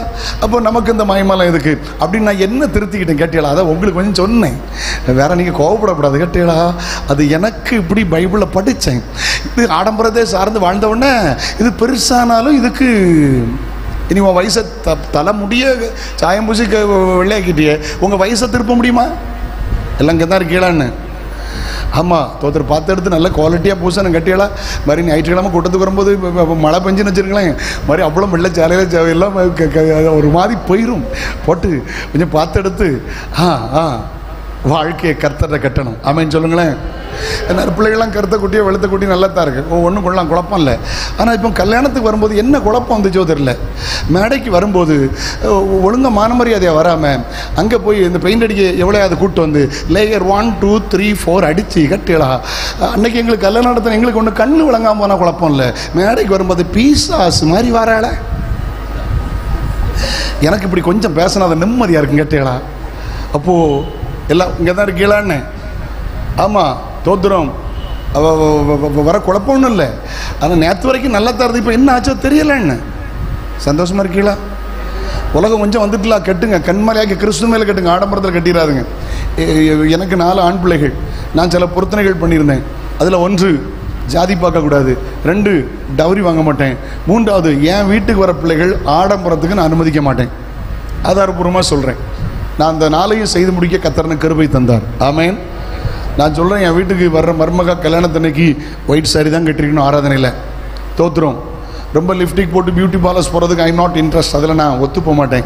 2வது நம்ம பிறந்தது அமெரிக்காவில், வளர்ந்தது ஆஸ்திரேலியாவில், நம்ம வேலை செஞ்சது லண்டனில், இன்றைக்கி தான் திருப்பி வந்தாங்க. அதனால் கல்யாணத்துக்குலாம் ஃப்ராக்லாம் போட்டு ஒரு சைஸாக எனக்கு அந்த பொம்மைக்கு போட்டுட்ருக்குங்களா கடையில் எல்லாம் இங்கே தான் இருக்கீங்களான்னு. அந்த பொம்மைக்கெல்லாம் போட்டு மாடலுக்கு போட்டுட்ருக்குங்களா, உனக்கு எல்லா நாளும் போட்டு போக முடியுமான்னு. கல்யாணத்து அன்னைக்கு ஃப்ராக் போட்டு ஒரு சைஸாக நின்னியா, உனக்கு கல்யாணத்துக்கு அன்னைக்கு போட்டு நின்னியா எல்லா நாளும் போட்டு போக முடியுமான்னு. அந்த குட்டி நல்லா இருந்தல்லக்கா, என்ன ஆச்சு அப்படின்னு கேட்பணும்ல. அப்போ அன்னைக்கு ஒரு மாதிரி போயிட்டுல, அன்னைக்கு சொல்ல முடியாது. சொன்னால் இப்போ சபைக்கு வரமாட்டாவ, அப்படி காலமாக போச்சு கேட்டீங்களா. ஆனாலும் நான் சொல்லுவேன் கேட்டீங்களா, கையை வேறு தள்ளியில் சொல்லுங்கன்னு. நம்ம வீடு எங்கே கட்டியிருக்கணுமா, ஆடம்பரத்தில் கட்டக்கூடாது. தோத்த எல்லாவற்றையும் செய்ய எனக்கு அதிகாரம் உண்டு, எல்லாம் தகுதியாகிறாது. எல்லாவற்றையும் செய்ய எனக்கு, ஆனால் எல்லாம் பக்தி விருத்தியை உண்டாக்காது. கையை உயர்த்தி ஒரு அல்லையிலே சொல்லுங்கள். ஆமேன் சொல்லுங்கள். சிலர் என்கிட்ட சேலஞ்ச் பண்ணாங்க, நீங்கள் ரொம்ப தைரியமாக பேசுகிறீங்க, ரொம்ப போல்டாக பேசுகிறீங்க, உங்கள் பிள்ளைகள் கல்யாணம் வரட்டு பார்ப்போம், நீங்கள் பேசுகிறீங்களா பார்ப்போம்னாங்க. ஏன் நேருக்கு பேசினாங்க. நான் 4 மருமக வீட்டில் எனக்கு 4 பிள்ளைகளை தந்திருக்கிறார். 4 அருமையான பிள்ளைகள். ஆண்டவர் தந்த நல்ல மருமக்குமாருக்காக தோற்றுறோம். எல்லார் வீட்லேயும் பெற்றோர் முன்னாலுமே சொன்னேன், எனக்கு தெரியாது, என் வீட்டுக்கு வந்த பிற்பாடு பியூட்டி பார்லருக்கு அனுப்ப மாட்டேன். அல்லாஹ், நீங்கள் பிள்ளைகளை கூப்பிட்டு என் முன்னால் கேளுங்க, பிள்ளைகளை கூப்பிட்டு என் முன்னால் பேசுங்க. நான் வலதுபுறமோ இடதுபுறமோ போகிறேன். ஆமென். நான் பணம் கேட்க வரல, கட்டாயம் கேட்டேன். சம்மதிச்சாங்க, திருமணம் செய்தோம். பிள்ளைகள் ரொம்ப ஆசீர்வாதமாக இருக்காங்க. நான் என் வீட்டுக்கு போதிக்காது, என் பிள்ளைகளுக்கு போதிக்காத நான் சபைக்கு போதிக்கலை. எத்தனை பேர் நோடு இருக்கிறீங்க? ஆண்டவர் நல்லவர், நல்ல சபையில் வைத்திருக்கிறார். அந்த அனுபவத்தில் தொடருங்கள், அது நமக்கு ஆசீர்வாதம். கையை உயர்த்தி அலையிலே சொல்லுங்கள், கிறிஸ்து மேலே கட்டப்படுங்கள். ஆமேன் சொல்லுங்கள். கடைசி ஒன்று சொல்லி முடிச்சிடலாமா? 3வது அந்த 27ஆம் வசனத்தை வாசிங்க. ராஜா இல்லாதிருந்தும் பவுஞ்சு பவுஞ்சாய் புறப்படுகிற, பவுஞ்சுனா என்ன சொல்லுங்க? பவுஞ்சுனா கூட்டமாய். எல்லாரும் சொல்லுங்க. அதுக்கு ராஜா கிடையாது, ஒரு காற்று அடிச்சா போதும் அப்படியே எகிப்துக்கு எல்லாம் போயிடும். ராஜா இல்லாதிருந்தும் பவுஞ்சு பவுஞ்சாய் புறப்படுகிற வெட்டுக்கிளிகள், கூட்டம் கூட்டமாய். No divisions, no diversions, no divisions, பிரிவினைகள் அற்ற கூட்டமாய் வாழ்கிற அனுபவம். எல்லாரும் இங்கே தான் இருக்கீங்களா? 4 வார்த்தை சொல்லட்டுமா? ஏமா, குடும்பம் என்கிற வார்த்தைக்கு அர்த்தம் என்ன? கூடும் இன்பம். எல்லாரும் சத்தமா சொல்லுங்க, சத்தமா சொல்லுங்க. என்ன குடும்பம் என்கிற வார்த்தைக்கு கூடும் இன்பம். இன்னொரு வார்த்தை சொல்லுங்க, கொடு இன்பம். சொல்லுங்க. பிரிவினை இல்லாமல் வாழணும். எனக்கு தந்த மனைவிக்காக தோத்துரும், எனக்கு தந்த அம்மாவுக்காக தோத்துரும். நாங்கள் ரொம்ப சின்ன வயசில் கல்யாணம் பண்ணோம். எனக்கு 24 வயசு, என் ஒய்ஃபுக்கு 20 வயசு. ஒன்று சொல்லட்டுமா, 31 ஆண்டுகள் எங்கள் அம்மா எங்கூட இருந்தாங்க. ஒரு நாள் எங்கள் அம்மா உன் மனைவி இப்படின்னு சொல்லி தந்ததில்லை. போன வருஷம் தான் நான் கிருபாசன கன்வென்ஷனில் ஒருக்கா பேசிகிட்டு இருக்கும்போது கேள்விப்பட்டேன், எங்கள் அம்மா இறந்துட்டாங்கன்னு ஓடி போனேன். ஒரு வெள்ளிக்கிழமை நான் அந்த சாத்தாங்குளம் பக்கத்தில் பேசிக்கிட்டு இருந்தேன். ஒரு நாள் உன் மனைவி இப்படின்னு சொல்லி தந்ததில்லை. ஆமேன், தோற்ற. ஒரு நாள் என் மனைவி எங்கள் அம்மாட்ட சண்டை போட்டதில்லை. ரொம்ப நல்ல குடும்பம், நல்ல வாழ்க்கை. அன்றைக்கி கன்னியாகுமரியில் எங்கேன்னு கேட்கக்கூடாது, எல்லாம் நம்ம சபையில் தான் கேட்டேளா. ஃபஸ்ட்டு எனக்கு வீட்டில் ஒரு ஜாப் பண்ணிட்டு போவீங்களான்னு கூப்பிட்டாங்க. நான் வீட்டுக்கு போனேன். போனால் ஃபஸ்ட்டே தோத்துற ஒரு குட்டி வந்து வீட்டுக்கு வந்தபோது, மருமகளை வந்தபோது அம்மானு விழிச்சா, கொஞ்ச நாள் பெண்ணேன்னு விழிச்சா, இவன் பட்டியேன்னு விழிச்சியா. பொந்தகோசு கதை, நம்ம எல்லாம் நம்ம கதைகள் தான். அதனால் எனக்கு ரொம்ப சில பிள்ளைகளுக்கு கல்யாணம் முடிச்சு வந்தோன்னே மாமியார் அம்மாம்பா. எனக்கு தெரியும் இது சும்மான்னு. உனக்கு அம்மா, இதுவும் அம்மாவா? மாமின்னு சொல்லணும், அதனை கெட்ட வார்த்தையா?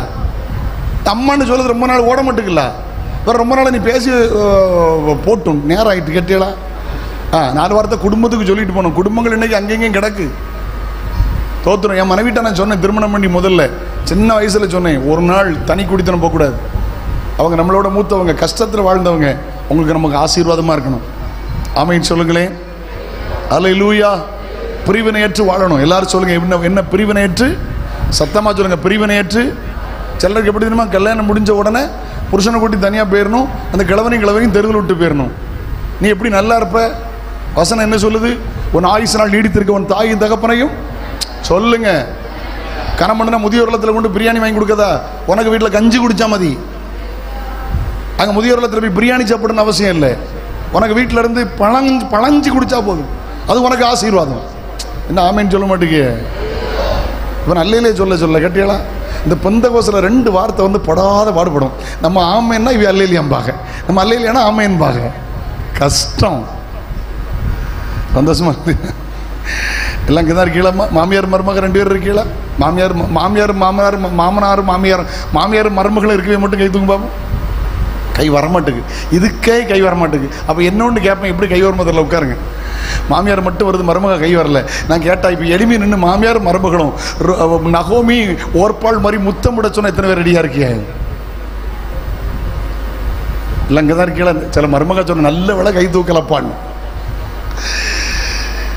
இன்னும் அந்த ஒரு டிவிஷன்ஸ் இருக்குது பார்த்தீங்களா, ஒரு பிரிவினை இருக்குது பார்த்தீங்களா? ஐக்கியமாக வாழுங்க. இங்கே பாருங்க, வெட்டுக்கிளியினுடைய ஆண்டவர் கற்றுக் கொடுக்குற ஞானம் என்ன தெரியுமா? ராஜா கிடையாது அவங்களுக்கு. Commanders, no commanders, no leaders. But காற்று எங்கே வீசுமோ அங்கே ஐக்கியமாக போகும். ஆவியானவர் நடத்துதலில் ஒற்றுமையாக குடும்பம் வாழணும். கையை உயர்த்தி அல்லையிலே சொல்லுங்க. ஏமா, ஏற்றத்தாழ்வுகள் உண்டு, கவனிங்க. ஏற்றத்தாழ்வுகள் உண்டு. 31 முடிச்சு 32வது வருஷத்தில் கால் வச்சிருக்கேன். ஏற்றத்தாழ்வுகள் எல்லார் வீட்லேயும் உண்டு. தேவைகள் உண்டு, வியாதி உண்டு. என் வீட்லேயும் இல்லையா? இருந்திருக்கு. நான் ஒன்று சொல்கிறேன், உங்களுக்கு சொல்வீங்களா? கொஞ்சம் ஐயா மாதிரிலாம் பின்னால் சேர்மேன்லாம் இருக்கீங்களா? கடவுள் உங்களை சேர்மேனாக வச்சுருக்கார், வாழ்க. கொஞ்சம் பதில் சொல்லுங்கள்.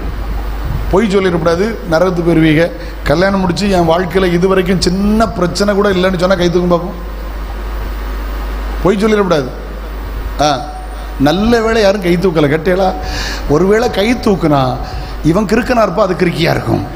கிறுக்குகளுக்குள்ள பிரச்சனை வராதுல, அது எல்லாம் கிறுக்குல. சின்ன சின்ன தேவைகளில் பிரச்சனை வரதாங்க செய்யும். ஆனால் சூரியன் அஸ்தமிக்கிறதுக்குள்ள சேர்ந்து வாழணும். பிரிவினையற்ற ஒரு வாழ்க்கை வாழணும். கிறிஸ்தவத்தில் டைவர்ஸ் கிடையாது. Not divorce in Christianity. தோத்திரம் வெட்டுக்கிளிட்ட கத்த நம்ம கற்றுக் கொடுத்த பாடம் என்ன தெரியுமா? இணைந்து வாழ்வது, இசைந்து வாழ்வது. ஏமா சகோதரமாருக்கும் சகோதரிமாருக்கும் ஒரு சின்ன பிரச்சனை தான், ஒரு பெரிய பிரச்சனை, அதையும் கண்டுபிடிச்சிட்டேன் கேட்டி அதையும் சொல்லிட்டு போகிறேன். சகோதரமார் திடீர்னு அழமாட்டாங்க, அழ வேண்டிய சந்தர்ப்பம் வந்தாலும் ரொம்ப அழமாட்டாங்க, ஓரளவு அப்படி இருப்பாங்க. ஆனால் சகோதரிமார் அழுதே சாதிச்சிருவா. கேட்டீங்களா, மாஸ்டர் டிகிரியாக இருந்தாலும் சரி, பிஜி பண்ணா இருந்தாலும் சரி, நான் அழுதே சாதிச்சிருவா. எப்போ நான் கேட்டாலும் எங்கள் அம்மா வீட்டுக்கு விட மாட்டேன் ஊன்னு. இது அரைஞ்ச இப்படி அழுத உடனே நம்ம ஆளு கரைஞ்சிருவார். சரி சரி சரி இப்போ போயிட்டு சீக்கிரம் வான்னு, அது அழுதே சாதிச்சிடும். ஆனால் நம்ம ஆள் லேசர் அழமாட்டான். என்னைக்காவது ஒரு நாள் அழுதா இவா கரைய மாட்டாளே இப்படி நிற்பா, அது எதுன்னு கண்டுபிடிச்சிருந்தேன். கேட்டேடா, எங்களை மண்ணில் செஞ்சு தொலைச்சி விட்டாரு, நீங்கள் அழுதா நாங்கள் கரைஞ்சிருவோம், உங்களை எலும்பில் செஞ்சாரா நீங்கள் கரைய மாட்டீங்க, இப்படி தான் நிற்பிய. இதை கண்டுபிடிச்சதுனால பேலன்ஸாக ஓடிட்டு இருக்கேன். ஒரு குழப்பம் இல்லை. எத்தனை பேருக்கு மனசிலாச்சு? தெய்வ சித்தம் இல்லாமல் குடும்பமாக இணைய முடியாது, தெய்வ சித்தம் இல்லாமல் புருஷனை தரல, தெய்வ சித்தம் மனைவியை தரல. ஆண்டவர் தந்த நல்ல புருஷன் மனைவியோட நல்ல கருத்திற்காக வாழுங்கள், நீங்கள் ஆசீர்வாதமாக இருப்பீர்கள். கையை உயர்த்தி சொல்லுங்க. ஈகோலாம் தேவையில்லைங்க, ஈகோலாம் தேவையில்லை. ஒருவேளை மனைவி ரொம்ப வசதியாக இருக்கலாம், புருஷன் கஷ்டப்பட்டதாக இருக்கலாம். ஆனால் ஒன்று புரிஞ்சிக்க, நீ இன்னைக்கு ஆசீர்வாதமாக இருக்க அந்த கணவன் மறந்துடாத. பணப்பெருமையை ஒரு நாள் குடும்பத்தில் காட்டிடாத. ஹலோ, ஒருவேளை மனைவி நல்லா படிச்சிருக்கலாம், husband is not degree holder, ஆனால் உனக்கு கிரீடம் யார் தெரியுமா? உன் கணவன் தான். அவர் தான் உனக்கு ஆசீர்வாதம். இதை நீங்கள் புரிஞ்சு வாழுங்க. நான் உண்மையை சொல்கிறேன், உண்மையை பேசுகிறேன். அல்லேலூயா. கர்த்தர் நல்லவர். நேரம் கருதி முடிக்கிறேன். உண்மையை பேசுகிறேன். என் மனைவி பெரிய பாடகி அல்ல, என் மனைவி ஒரு பெரிய பிரசங்கியார் அல்ல. Hello hello, it's not a good preacher, it's not good singer. ஆனால் சொல்லட்டுமா, உனக்கு நல்ல மனைவி. நான் சின்ன வயசில் 4 நாள் வீட்டில் இருக்க மாட்டேன், கன்வென்ஷன் ஓடிடுவேன். காலேஜ் ஃபீஸ் கட்டினதாவா, காலேஜ் ப்ரோக்ராம் போனதாவா. நல்ல மனைவி, நல்ல மனைவி. தோத்து எனக்கு ஆண்டவர் ஊழிய வெற்றிக்கு காரணம் 3. 1 கர்த்தர், 2வது எனக்கு தந்த பெற்றோர், 3வது ஆண்டவர் எனக்கு தந்த மனைவி. கையை உயர்த்தி அல்லேலூயா சொல்லுங்கள். ஒரு நாள் என் சபையில் பாஸ்டமாவில் பிரச்சனை வந்துச்சு, இது வரைக்கும் இல்லை. இந்த பாஸ்டமாவில் தான் நான் சபையை விட்டு நின்றுட்டேன். நோ, இது வரைக்கும் பிரச்சனை வந்ததே இல்லை. சிலர் சொல்லுவாங்க, பாஸ்டமா என்கிட்ட ரொம்ப நின்று பேச மாட்டேக்காக இருதயத்தில் நினச்சிக்கிட்டேன், நல்ல வேணா உன்கிட்ட பேசலாம் நினச்சிக்கிட்டேன். ஏன்னா பேசினா நாசமாக்கி விடுவோம்ல, அதனால ரொம்ப சந்தோஷப்பட்டேன். ஆமாம், அவள் ரொம்ப பேச மாட்டா. ஆமாம், அவ்வளோதான். எல்லாருக்கும் தோற்றுறோம். போதும், இதுக்கு மேலே என்ன வேணும்? நல்லா இருக்கீங்களா? சோமாரி பிள்ளை நல்லா இருக்கா? காலேஜ் போயிட்டாலா? எல்லாம் போதும். இதுக்கு மேலே என்ன உட்காந்து மற்றவங்களை பேச வம்பு வந்துடும்ல. இந்த சுமல்லையிலே சொல்லுங்கள், பிரிவினை ஏற்று வாழுங்கள். வெட்டுக்கிளிக்கு ஆண்டவர் கொடுத்த ஞானம் ராஜா இல்லை, பவுஞ்சாய் போகிறது. பிரிவினைக்கு இடம் கொடுத்துறாதுங்க, சேர்ந்து வாழுங்கள். கையை உயர்த்தி அல்லேலூயா சொல்லுங்கள். கடைசியாக ஒன்று சொல்லி முடிச்சிருவோமா? கடைசியில் ஒன்று சொல்லி முடிப்போம். அந்த கடைசி பகுதி வாசிங்கள். தோத்துறோம். தன் கலைகளினால் வலையை பின்னி அரசர் அரண்மனையில் இருக்கிற சிலந்தி பூச்சி. இது மலையாள பைபிள் எப்படி இருக்குன்னா, பள்ளியை கையை கொண்டு இவனால் பிடிக்க முடியுமா அப்படின்னு இருக்கு. அது எப்படி டிரான்ஸ்லேட் பண்ணாவளோ அவையிட்ட தான் போய் கேட்கணும். அது ஒரு மொழிபெயர்ப்பில் இல்லை, மலையாளத்தில் மட்டும் சூப்பராக இருக்குது, பள்ளின்னு இருக்குது. ஆனால் அது பள்ளி இல்லை, ஆனால் ஸ்பைடர். சரியா? பைபிள் ஆங்கிலத்தில் தமிழில் அழகாக போட்டிருக்கு.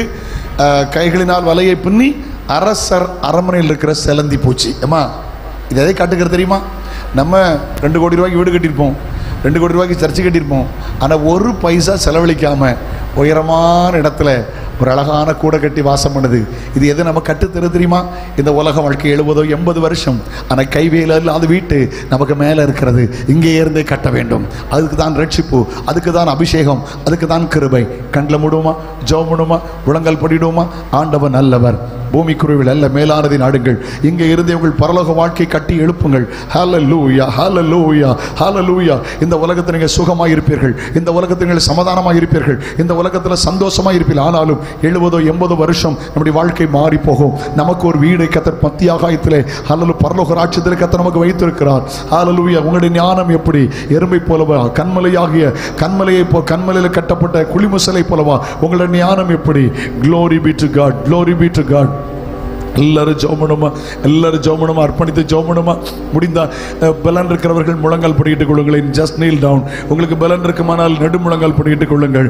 Glory glory glory glory glory glory. Hallelujah, hallelujah, hallelujah. கண்களை மூடுங்கள். தேவ ஞானத்தை தாரும் ஆண்டவரே, கேளுங்க. தேவ ஞானத்தை தாரும் ஆண்டவரே, கேளுங்க. ஒரு எறும்புல கற்றுக் கொடுக்கிறார். எவ்வளவு சுறுசுறுப்பாய் ஓடுகிறது, எவ்வளவு ஐக்கியமாய் ஓடுகிறது, எவ்வளவு அழகாய் முன்னோக்கி ஓடுகிறது. அதுக்கு பின்மாற்றம் இல்லையே. இது எவ்வளவு சேர்ந்து இணைந்து செயல்படுகிறது. ஒரு எருமை போல ஐக்கியமாய் செயல்பட எனக்கு கிருபை தாரும், எனக்கு கிருபை தாரும், எனக்கு கிருபை தாரும். துடா துடபலக ஷிடபலகல துடா ரிபலபௌ ஷிடபலக துடா. எல்லாரும் ஜெபிக்க ஆரம்பிங்க, எல்லாரும் ஜெபிக்க ஆரம்பிங்க.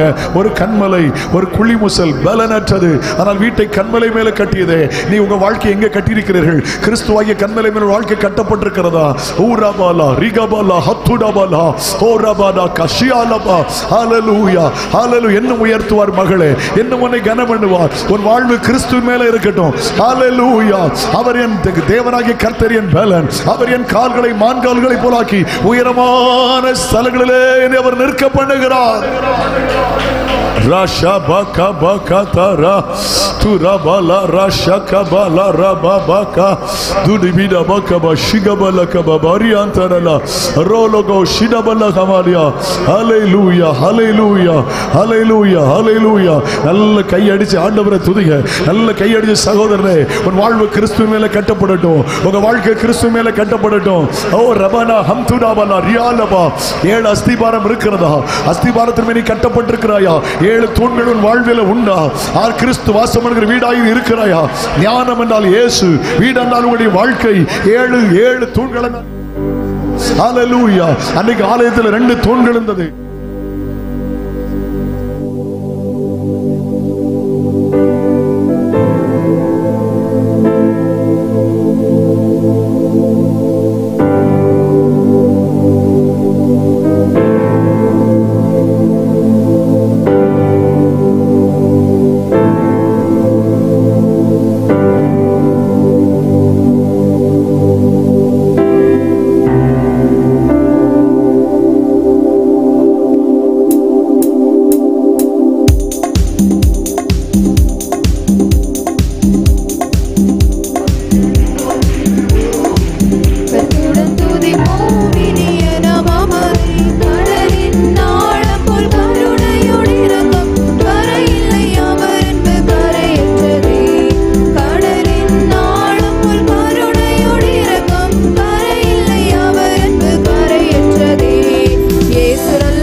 வல்லவர், என் இயேசுவை போல் வேறொரு நேசர் இல்லையே. இயேசு நல்லவர், என் இயேசு வல்லவர், என் இயேசு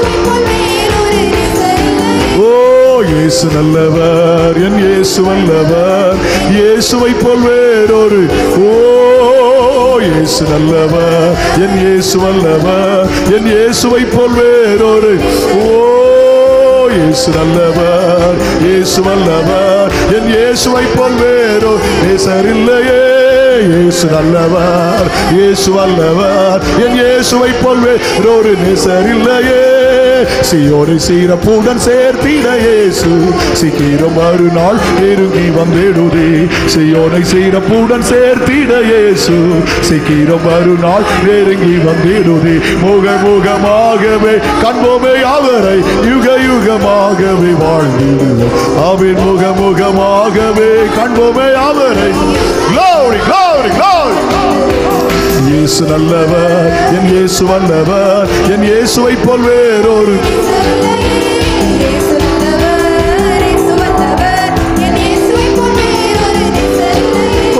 இயேசு நல்லவர்,